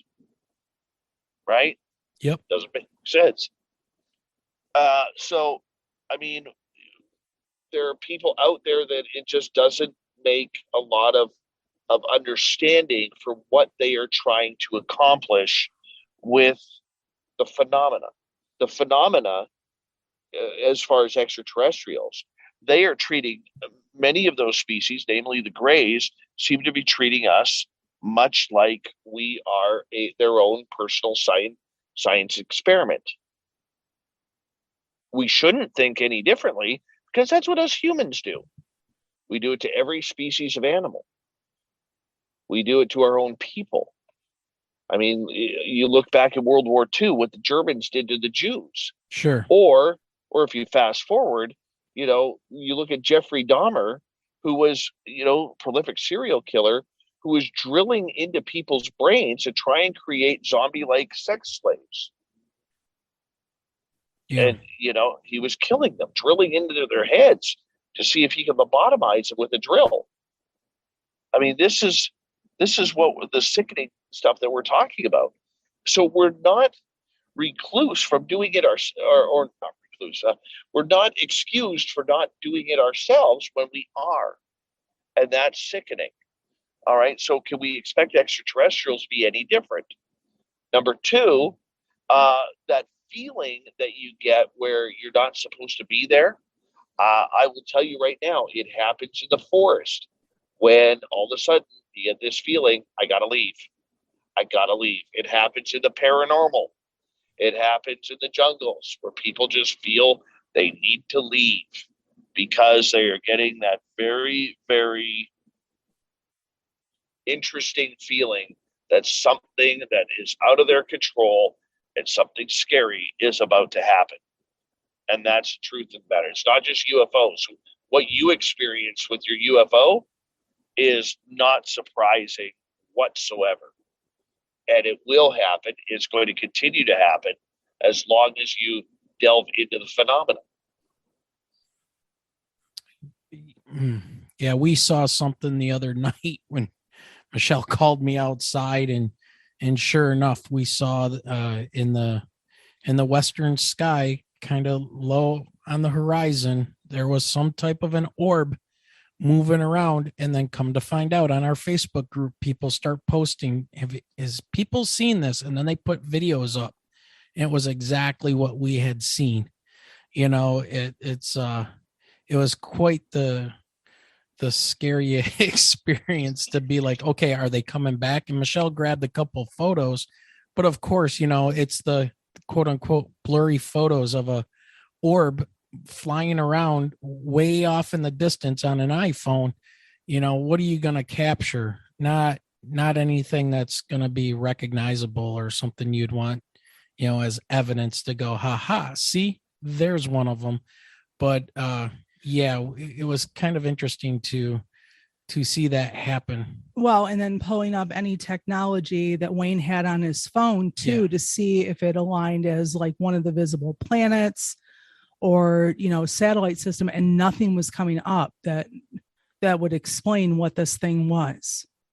Yeah. So Dave, do you think that we're going to ever get any answers to this phenomenon? I mean, we've hit on all kinds of things, but I'm more interested in the UFO side of things right now because of our experience. Is this phenomenon going to be something we're ever going to really get to understand? No. Look, anybody who is looking into this subject with all seriousness and intentions needs to understand or will understand what I'm going to say. There is a narrative at play here. And that narrative is not good for the people of humanity. Okay? As long as we are in a military industrialized complex, which is what we have been in for the last 70 years, we are not going to get what we need to know about this phenomenon. The last thing, let's go back 4 years when the To the Stars Academy came out. And they were going to change the world and revolutionize the way we look at UFOs, which we weren't allowed to now call them UFOs. We had to call them UAP. Okay? Right. They hold a press conference in Seattle that they broadcasted all over the world. Yet they didn't have a single member from the press there. A pressless press conference. Red flag? Right. And then you have to understand there are many facets to this story. You have to understand that the mainstream media has never wanted to cover this story. I know what it's like to work in a newsroom when that phone call about a UFO comes in. Okay? And that phone call literally is something along the following of, hi, how you doing? And yeah, I just saw a UFO. Has anybody else reported one in? No, whereabouts you see it? Up in the sky and say over Vancouver. Oh, are you sure it wasn't a seagull? Are you sure it wasn't an airplane or a helicopter? No, that's why I'm calling it into you, sir. How much have you had to drink tonight? How much are you? Are you there's on always any? there's Are always you on how any much hippie did you have to lettuce? drink? Exactly. Are you on any hippie lettuce? It's all there. Okay. And this is what the newsrooms go through, because they have thought about this story, and almost every journalist out there thinks of anybody who has seen UFOs or is into this phenomena as somebody who works the night shift at the local gas station, has never made more than minimum wage, who lives in their parents' basement, has no dental plan, and believes that everything is a conspiracy and the government is just there to screw us all. Yep. All right. That's the attitude that the news media takes with people in UFOs and ufology. Now, there is a little bit of a reality to this, though, that guess what? We're learning the phenomena is real. But the problem that we have here is a failure to communicate. And that failure to communicate is what is driving the government narrative, where they have full control over what goes out to the press. The press isn't the press's fault in a way, because they don't know how to cover this subject. They've now been had their pants pulled down after making fun of this subject for years. And now they have to realize, like, oh my God, there is something to this. This is real. What are we supposed to do now? Well, this is where the To the Stars Academy then trots out David Fravor. They trot out Luis Elizondo. They trot out Chris Mellon. They trot out Harry Reid. So now they've given us the guy who ran the program, the guy who is the high government contact, the fighter pilot who intercepted these craft, and the ex-senator who says, I've been to Area 51. I know these UAP need to be studied, and we need to put funding into it. So basically what they did was it created the whole story for the media. The media fell for it because now they didn't have to start looking up the history. They didn't need to worry about Richard Dolan, Grant Cameron, Stanton Friedman, J. Allen Hynek, and every researcher in between. They didn't do their job. Right. Every story is supposed to be point counterpoint, and they weren't doing the counterpoint because they didn't know where to look for the counterpoint. They didn't know who to talk to for the counterpoint. And that's where we've only seen the one side of the media, where they now think that this is a phenomena that just started happening in 2004 with the USS Nimitz incident, rather than previous to 1947's Roswell incident. They don't care. They're not asking the questions. I mean, there are so many little questions that I would love to ask. You know, like when in 2019, 2020, when I believe it was 2020, when the government or the CIA came out and said, we're looking into UFOs. The Navy comes out and confirms. Those are our videos. We're looking into UFOs.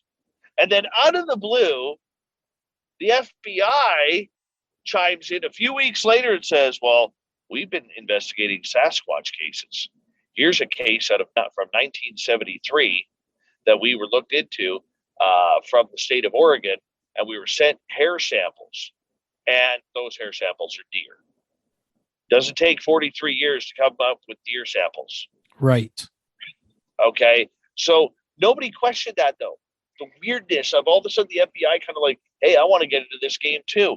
And now all of a sudden, if you fast forward to today, now we're seeing NASA talk about aliens. Yeah. And then you have and I don't want to get in trouble here, but I'm going to probably.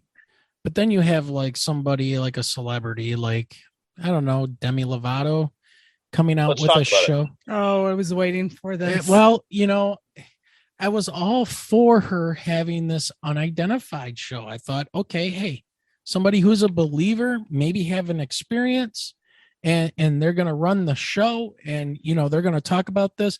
And then they don't like to be called aliens. They want to be called extraterrestrials or otherworlders or off-worlders or something like that. Wait a minute. What? What is that? Well, let's get to the dirty part right off the bat. Oh Okay. boy, here we go. All right. The dirty part to that story is this. In states like California, Arizona, New Mexico, and Texas, the word alien has become a very racist term for illegal alien or undocumented alien. All right. That's Okay. where people have taken offense to the word alien. Now, coming up here where I am in Canada, when I think alien, the word alien, I don't even think human. Right. I'm thinking somebody up in some creature from outer space coming down and in a spaceship, to say, "Hey Dave, how's it going?" Or "Hey Wayne, hey Michelle, how you doing?" That's what I think an alien is. I don't even think human being. So not that I'm defending Demi Lovato, because I thought that whole sentence or that whole statement she made on an Australian radio station was really, really wrong. Okay. We don't need to politicize extraterrestrials.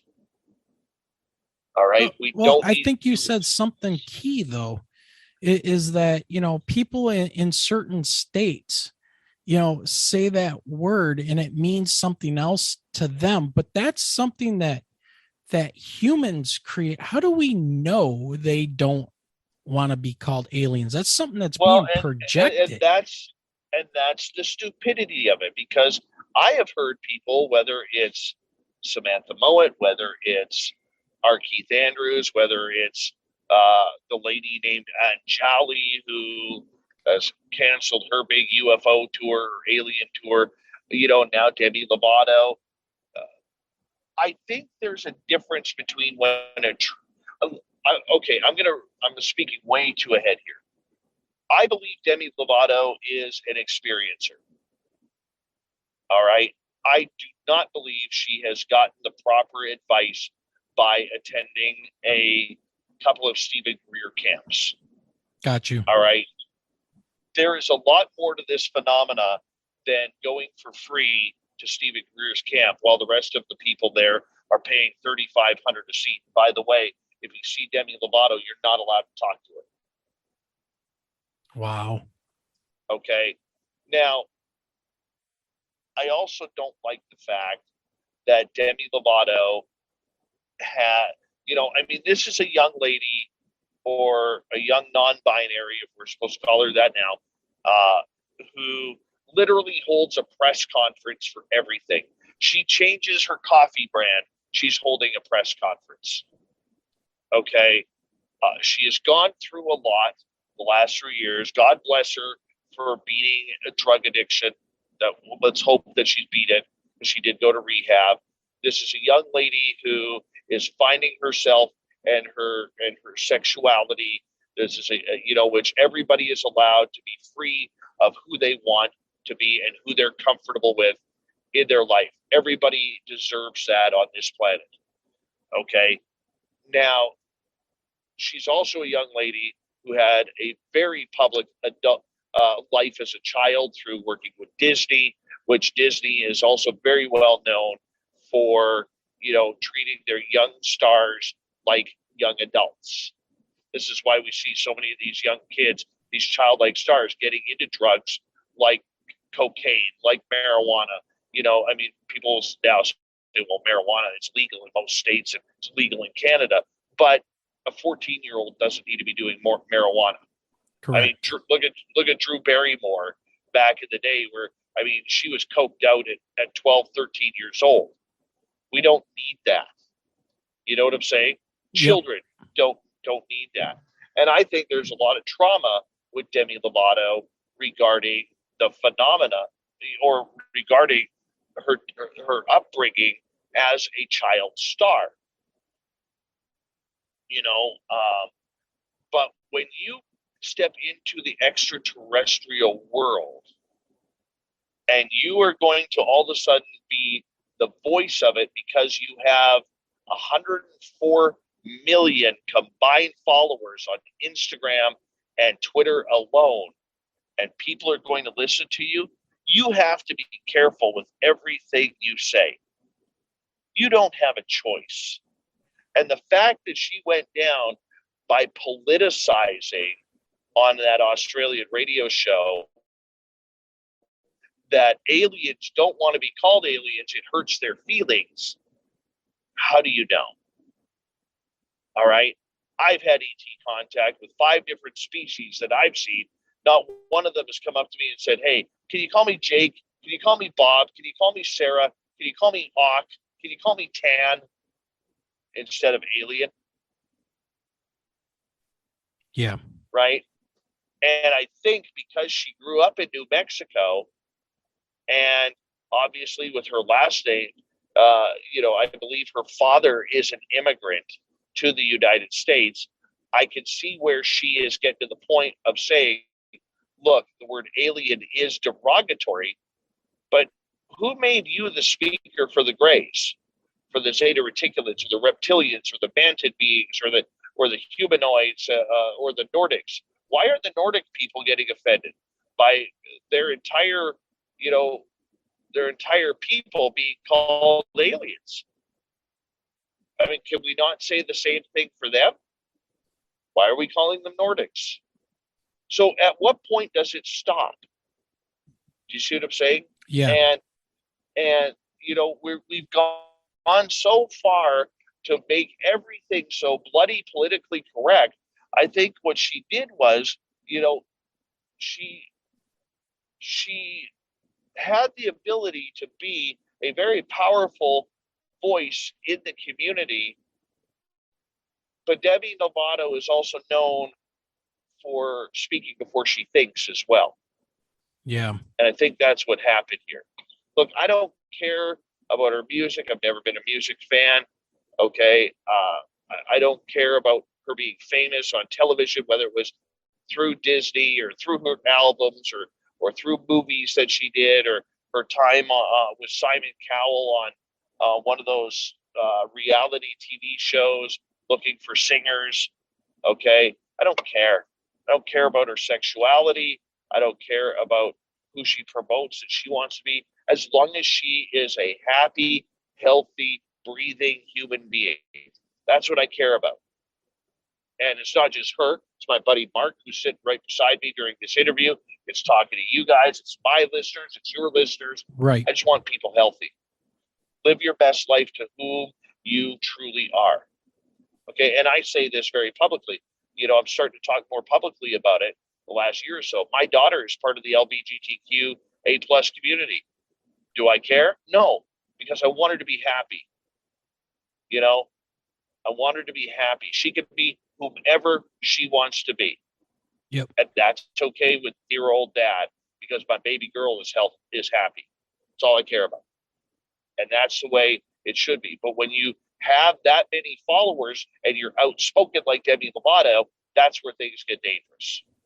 Right. Because now you're going to have a bunch of those followers who are going to want to emulate her, whatever, she's claiming to be, just because they want to be like her. Just like people walk around wearing certain brands of clothing and, look like walking billboards for shoe companies and all of that.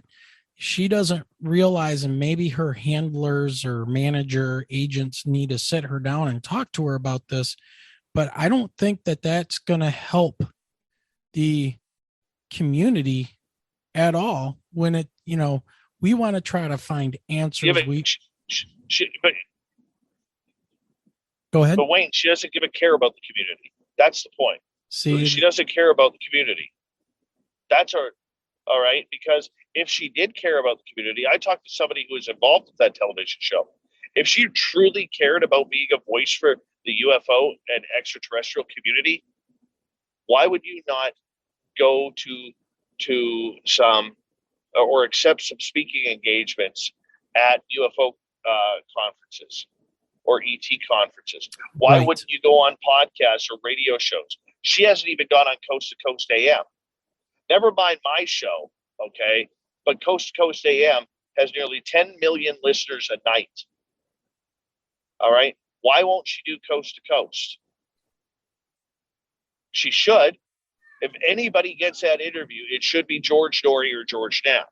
Right. One of the two. It shouldn't be Dave Scott. It shouldn't be Jimmy Church. We would love the opportunity, but if you're her handlers, why are you not allowing her to go on Coast to Coast AM? I think we might know the answer to right? that. And if Demi wants to be the voice, well, if Demi wants to be the voice of ufology and tell us that we shouldn't call aliens aliens, we need some questions answered. Demi, who told you? On that, let's learn about your experiences. Let's build hype around you. You know, it's the same thing as the To the Stars Academy, okay? And I've talked to people who were involved. And Lou Elizondo told me this. One of the biggest mistakes the To the Stars Academy made was the fact that they tried to exclude their biggest supporters of the phenomena. They tried to act like we know better, and they ignored the people who are their biggest supporters. Tom DeLong's sister, Carrie DeLong, being the PR person for the TTSA, not allowing people to get interviews with their members. I put in 15 requests for an interview with the TTSA. I got 0 interviews. Other people put in requests, 0 interviews. Because they were ignoring the people who they could have gained support from. Oh, got you. Okay. And that isn't good. When you're doing that, that is not good at all. And Demi Lovato is doing the exact same thing. Exact same thing. Are they tied in any way? Are they connected in any way? No. But you got to realize too, Hollywood doesn't want Demi Lovato doing this. Her handlers, her publicists, they're probably pissed off. And that's why we're only seeing a 6-part series and not a full-on television show. And you don't see her anywhere else really talking about this. No, but I mean, you go back, okay? You go back a few years previous to Demi Lovato. I mean, when they started doing this TV show of, you know, famous people who've had strange encounters, okay, paranormal encounters, you know, it was all the D-League stars of today. You know, I mean, people who were famous 20, 30, 40, 50 years ago, getting some extra camera time, telling about a ghost story that they experienced. You know, whether it was Carney Wilson or whether it was somebody from the Brady Bunch or whether it was, you know, somebody from BJ and the Bear or the Fall Guy going on that show to tell their ghostly experience, right? Do we really need to hear from Carney Wilson about her experience? No, we don't. Because we know if we do our thinking, we know that Carney is not doing this to tell Carney's ghost story. Carney is doing this so that way she could get the camera time to get her face back out on television. That's the reason why they do it. And it's kind of like where the childhood actors are now from bingo. From our generation growing up. It's like if they haven't been doing anything and if their career has been stagnant, then all of a sudden here they come. That's exactly it. I mean, look, it used to be infomercials.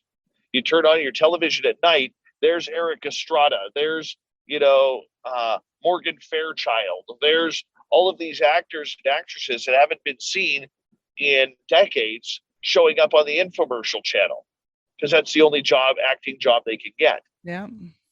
Yeah. Right. And that's exactly what we see with this.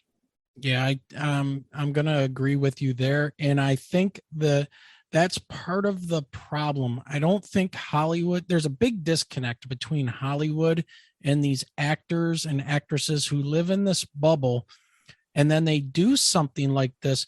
But I'm going to be positive with people that are interested in this topic when they see, and just the general populace of the world, when they see these people make these appearances and they come out of the woodwork when you haven't heard from them in 15 years and they're going to tell their ghost story or whatever. I think a lot of people can smell the BS, and they know really kind of down deep what's going on. I don't know a lot of people that waited breath of what an actor or actress is going to say, whether it's about politics or about UFOs or about ghosts. You'll always have the diehard fans that'll follow somebody, right off a cliff. But I kind of think, and I think that's what ultimately hurts. It does. This whole community. Wayne, you're forgetting one important thing, though. Okay. Social media followers. Yes. And Demi Lovato at 104 million plus followers combined on Twitter and on Instagram has a lot of pull. And this word, we have become, and I hate this word. And I wish, if there's certain words that I could pray that would ever be eliminated from the vocabulary, this is one of them. And that's that word, influencer. Yep. Yes. Absolutely. Okay. I hate that word. I try not to use it. Unfortunately, when you talk social media, you have to use it. And that's where a lot of these people are getting the jobs from, because they're like, oh, who haven't we heard from in a while? Who can we get cheap? And who has still a large social media presence? There it is. Oh, well, all right. Well, when you have 104 million followers and subscribers combined, that makes for, if you can get 5% of that, that's a big viewing audience on television. Big viewing audience. And that's all that matters, because if that show had 500 to 1 million viewers per night plus, that's a lot of advertising money. Yep. And that's all the networks care about. All right, Dave. I mean, yeah. I don't want to beat up on Demi too bad, but you hinted to something, and it's been sticking in the back of my mind now for about 45 minutes. Sure. And I've got to hit you up with this.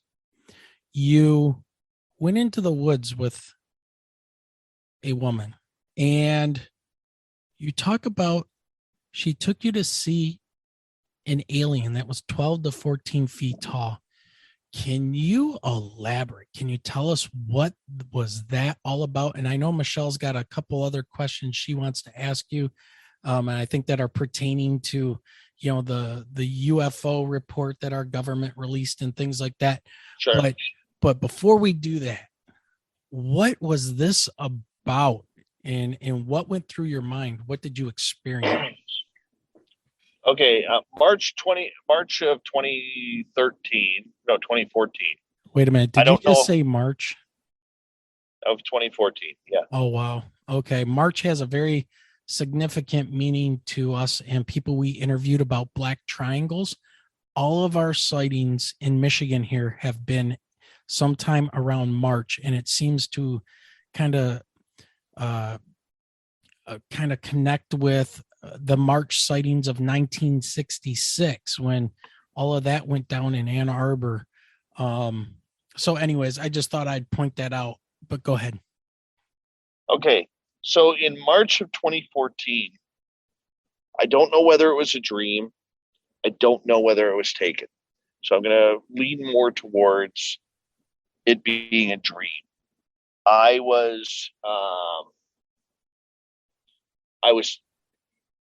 remember being in a bright white room. I could not see walls, but I knew they were there.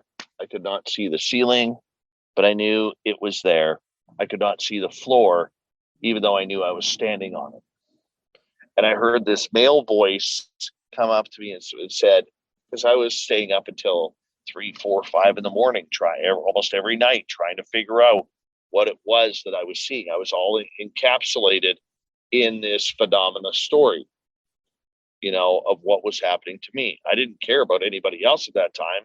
I didn't even know who Richard Dolan was. I knew the guy with the glasses and the curly hair, Right.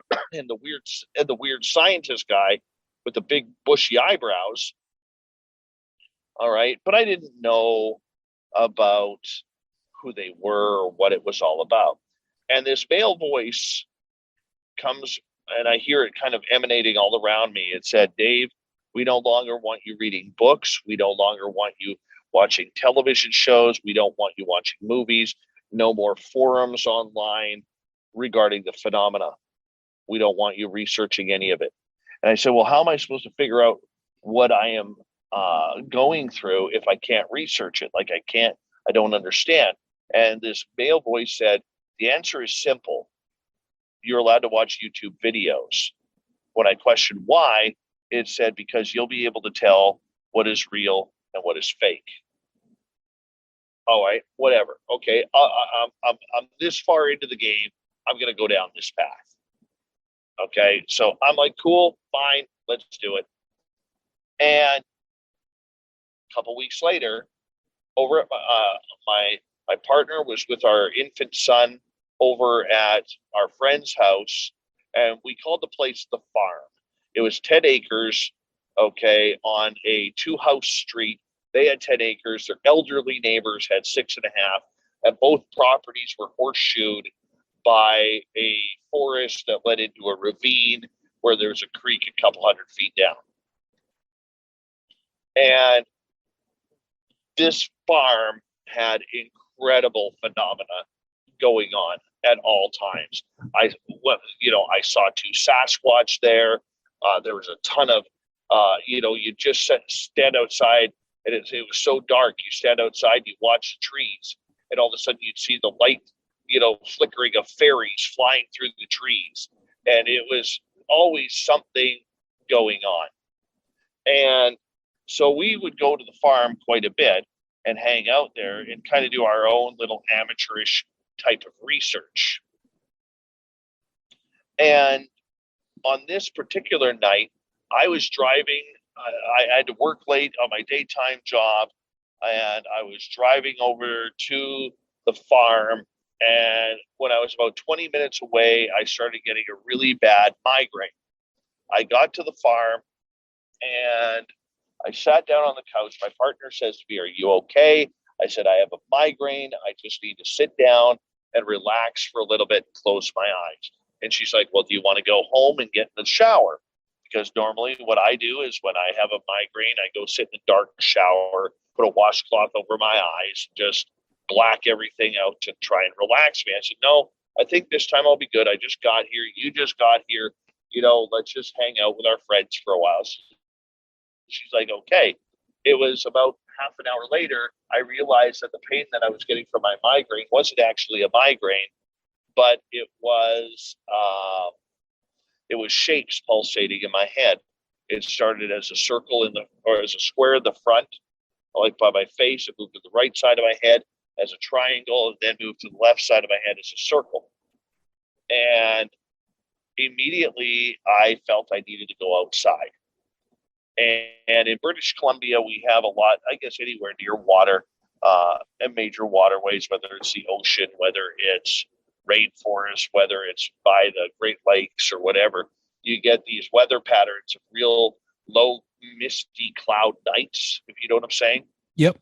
And we had one of those nights. So I get this anxiety attack that I need to go outside ASAP. And I tell my partner this, and she's like, "Can I come with you?" And I said, "No, you need to stay inside with our boy." And then the other lady of the house, who I no longer speak of, she goes to her hubby, "Dave is picking something up. We need to go outside right now." And I looked at her and I said, "He can't come. He's not invited." Why would I tell somebody they're not invited onto their own property? Oh, right? Wow. So her and I go outside. She is very intuitive. Her and I go outside, and dude, it's like when you talk about energy, it's like cutting wood here. The energy is so thick. And we walked back behind the house about 50, 60 feet, and there's an old horse fence there, 2x10 horse fence. We stand there, and I kind of look at the lady, and she's like, "Are you feeling this?" I'm like, "Yeah." She goes, "Well, they called you outside. You should say something." So I'm like, "Okay." So I said, "Out of God's peace, love, and light, you called me outside. Can you please show me where you are?" And as soon as I said, "Show me where you are," like a light switch went on by the forest in the neighbor's property. A UFO turned its lights on. Oh, wow. Oh, speaking of the On the UFO, ground. well, and Dave, speaking of the UFOs and the report that was released in June from the U.S. government, what are your thoughts? My thoughts on that is it's complete narrative. It's complete narrative. Why didn't they go past 2004? What about Roswell? What about Kecksburg? What about the Phoenix Lights? What about Shag Harbor? What about other military involvement? What about Eisenhower? Yeah, There's a lot that was missed. That was missed. The top two that you mentioned, the Phoenix Lights and Roswell, are the first two that came to mind for me as to why nothing was mentioned. Well, and from my standpoint, I would think that the Maelstrom nuclear missile sites that were taken offline by a glowing orb or UFO that was shooting a beam down into the nuclear missiles and disabling them all. I mean, we know of that story, but where is that? What do we know about that? And what about USOs? What are these things that are going into the water, and people have reported them? Was it Shag Harbor, right, in Canada there? Yeah. I mean, there's a lot of cases out there regarding the phenomena. Yeah. Right. A lot of the cases regarding the phenomena we've known, thanks to Robert Salas, about the nuclear missile sites since the 1970s and 80s. We've known this is happening. This isn't new news. This is the problem with the narrative. They're treating all of these stories like, "Oh my God, I can't believe this is happening. I can't believe that in the 1960s, 70s, and 80s that these missile sites were being shut down by UFOs. We've already known for 30 years. We just didn't want to admit it. Right. We didn't want to pay attention to these stories. So the fact that people are acting baffled and confused that this actually happened, wake up. And the government is, like I said, with the narrative, is playing the narrative perfectly.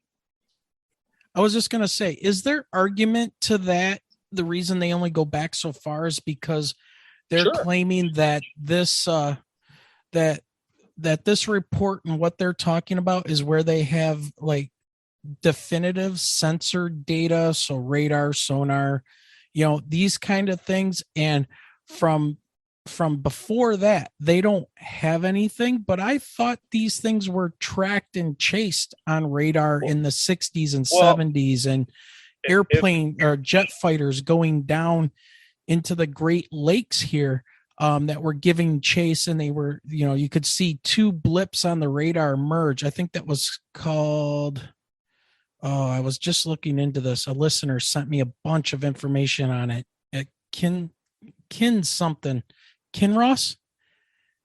I think. Yeah, where one of these jets was pursuing a UFO, and the radar, the radar tapes or whatever it was back in the day when they recorded these things, saw the two blips merged and then they were gone.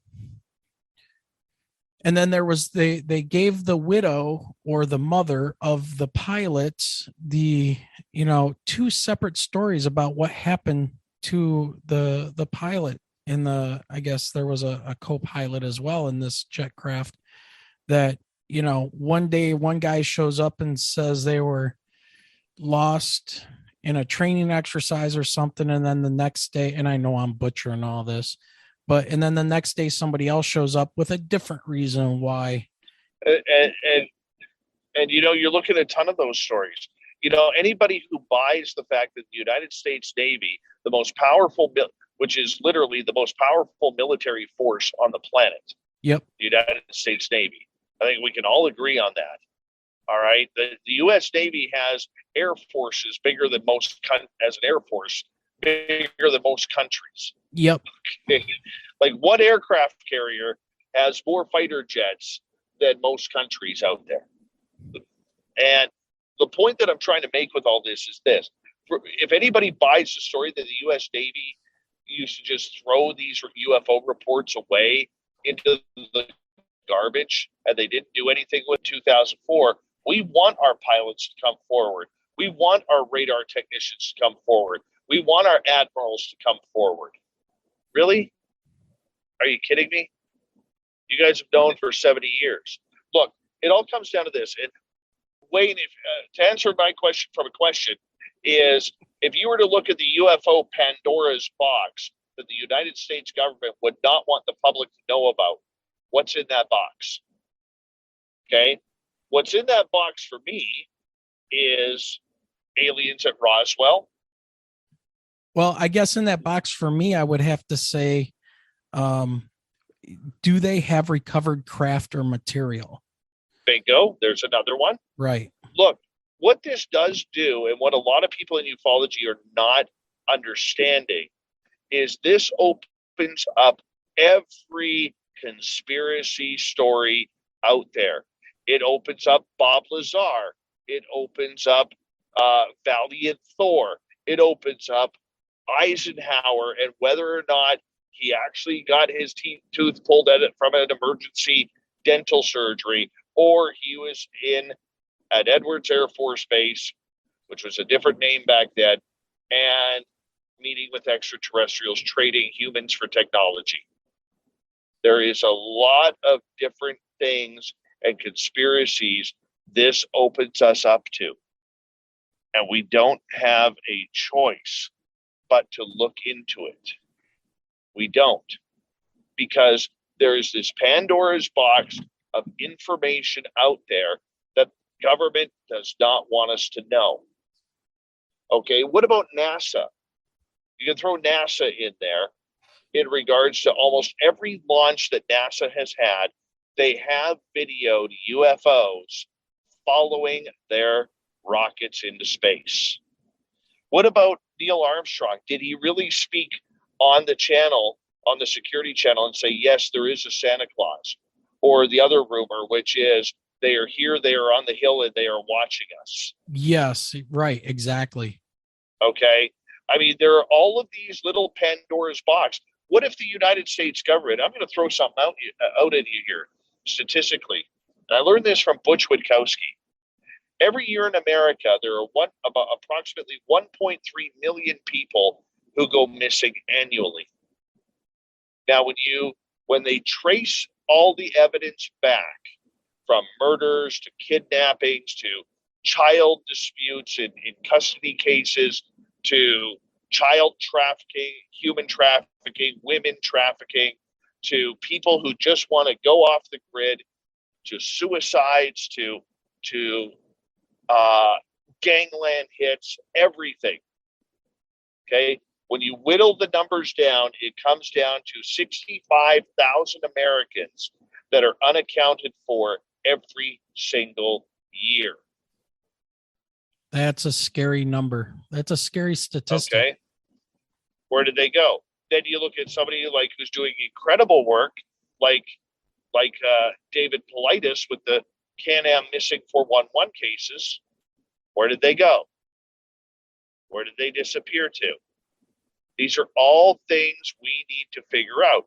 These are all little byproducts stored in this UFO Pandora's box that we're not going to get answers to, because the U.S. government doesn't want people to know these answers. What if let's just play hypotheticals here for a second. I'm not saying I believe this or not, but let's just play hypotheticals. What if Eisenhower did meet with extraterrestrials at an American Air Force Base in 1954 and did make a deal to trade humans for technology? What if that number is 65,000 humans? With the 65,000 people that are proclaimed to go missing every year, you have to wonder if that number is anything to do with Eisenhower, as I had said.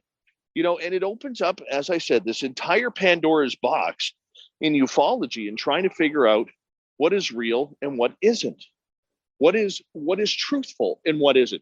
Do we believe Bob Lazar now? Do we believe in Roswell that they found aliens? Do we believe all of this phenomena that is said to be happening but really isn't?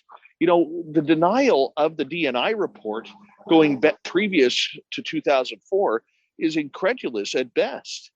We don't know what to expect. We don't know where things are going. We don't know anything, because what they're doing is they're playing to the mass popularity of what the To the Stars Academy brought out with those 3 videos. So the fact that we're not seeing anything more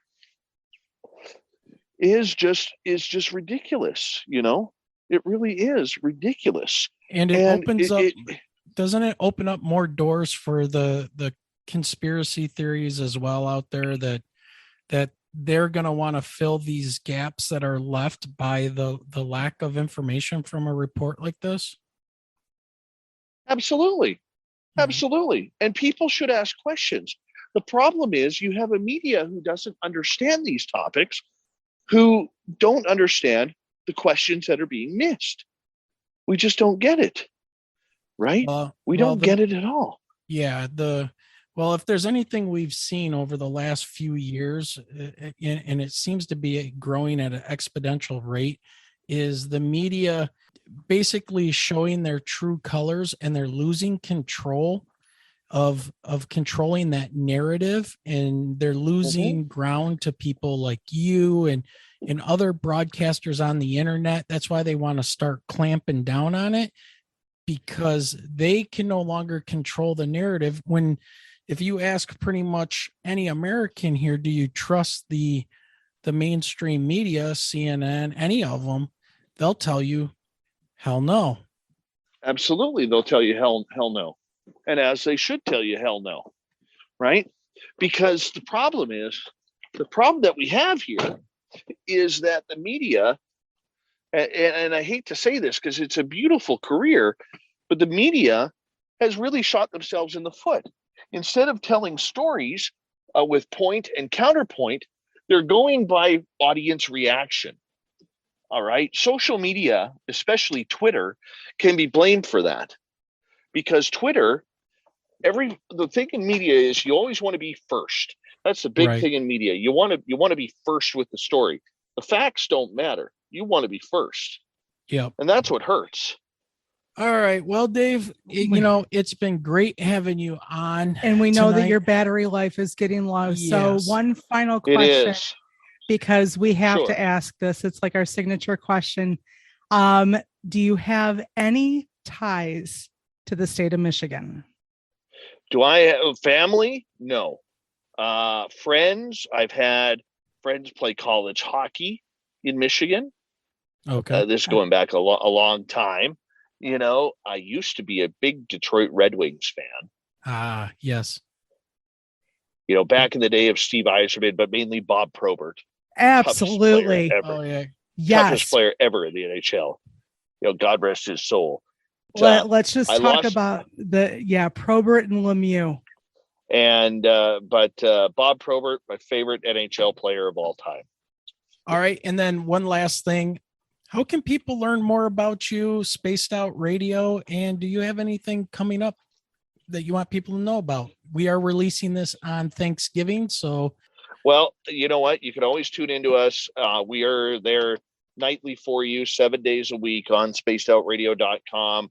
You can check out our schedule. I ask everybody, if you don't mind, give us a follow on Twitter at Spaced Out Radio, on Instagram at Spaced Out Radio Show, and now on TikTok at Spaced Out Radio. We're really trying to move our efforts forward more than we've ever before on social media. So we ask that anybody who could follow us, do take the time, give us a follow. We always got really cool information out there for you. It's been great you are a gracious man for allowing us to come on your show and then returning the favor and coming on ours. We absolutely appreciate it. You are a wealth Appreciate of you guys. knowledge, and You definitely own the night. definitely Thank you. that tagline belongs to you for sure. So with that being said, ladies and gentlemen, we're going to say goodnight to Mr. Dave Scott, and make sure you check him out on spacedoutradio.com. And there's links and information everywhere on his webpage. Follow him on Facebook, hit up YouTube, TikTok, all the social media. And Dave, once again, thank you very much for joining us tonight. Appreciate you guys. You guys have a wonderful night, and I had a lot of fun with you, and we'll do it again. All right. All right, Sounds sounds good. great. Talk to you later, Dave. Bye-bye. Boy, I wish we would have had a better reception at times. I hate when interviews cut out like that. Yeah, I know. Unfortunately, Dave could only join us by cell phone. Well, here's the thing. What that means is that we've been on his show now. He's been on ours, and we're due for at least a part 2 with him because we need to talk Oh, yeah. Bigfoot. We got to get into the cryptids. I mean, we just barely scratched the surface in this interview, and man, it was great to talk to him about all of these things. And We got to get him sitting still.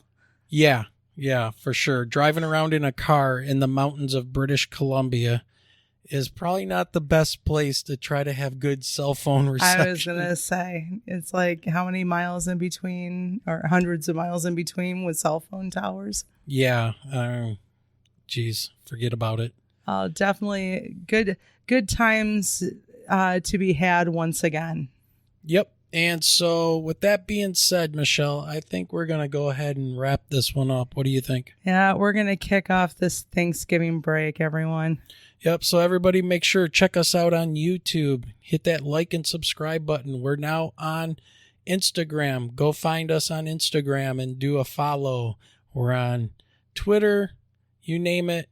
We're starting to get out there even more. So thank you very much, everybody, for listening. Have a great night, everyone. And have a happy Thanksgiving. And remember, especially now, keep your eyes to the sky.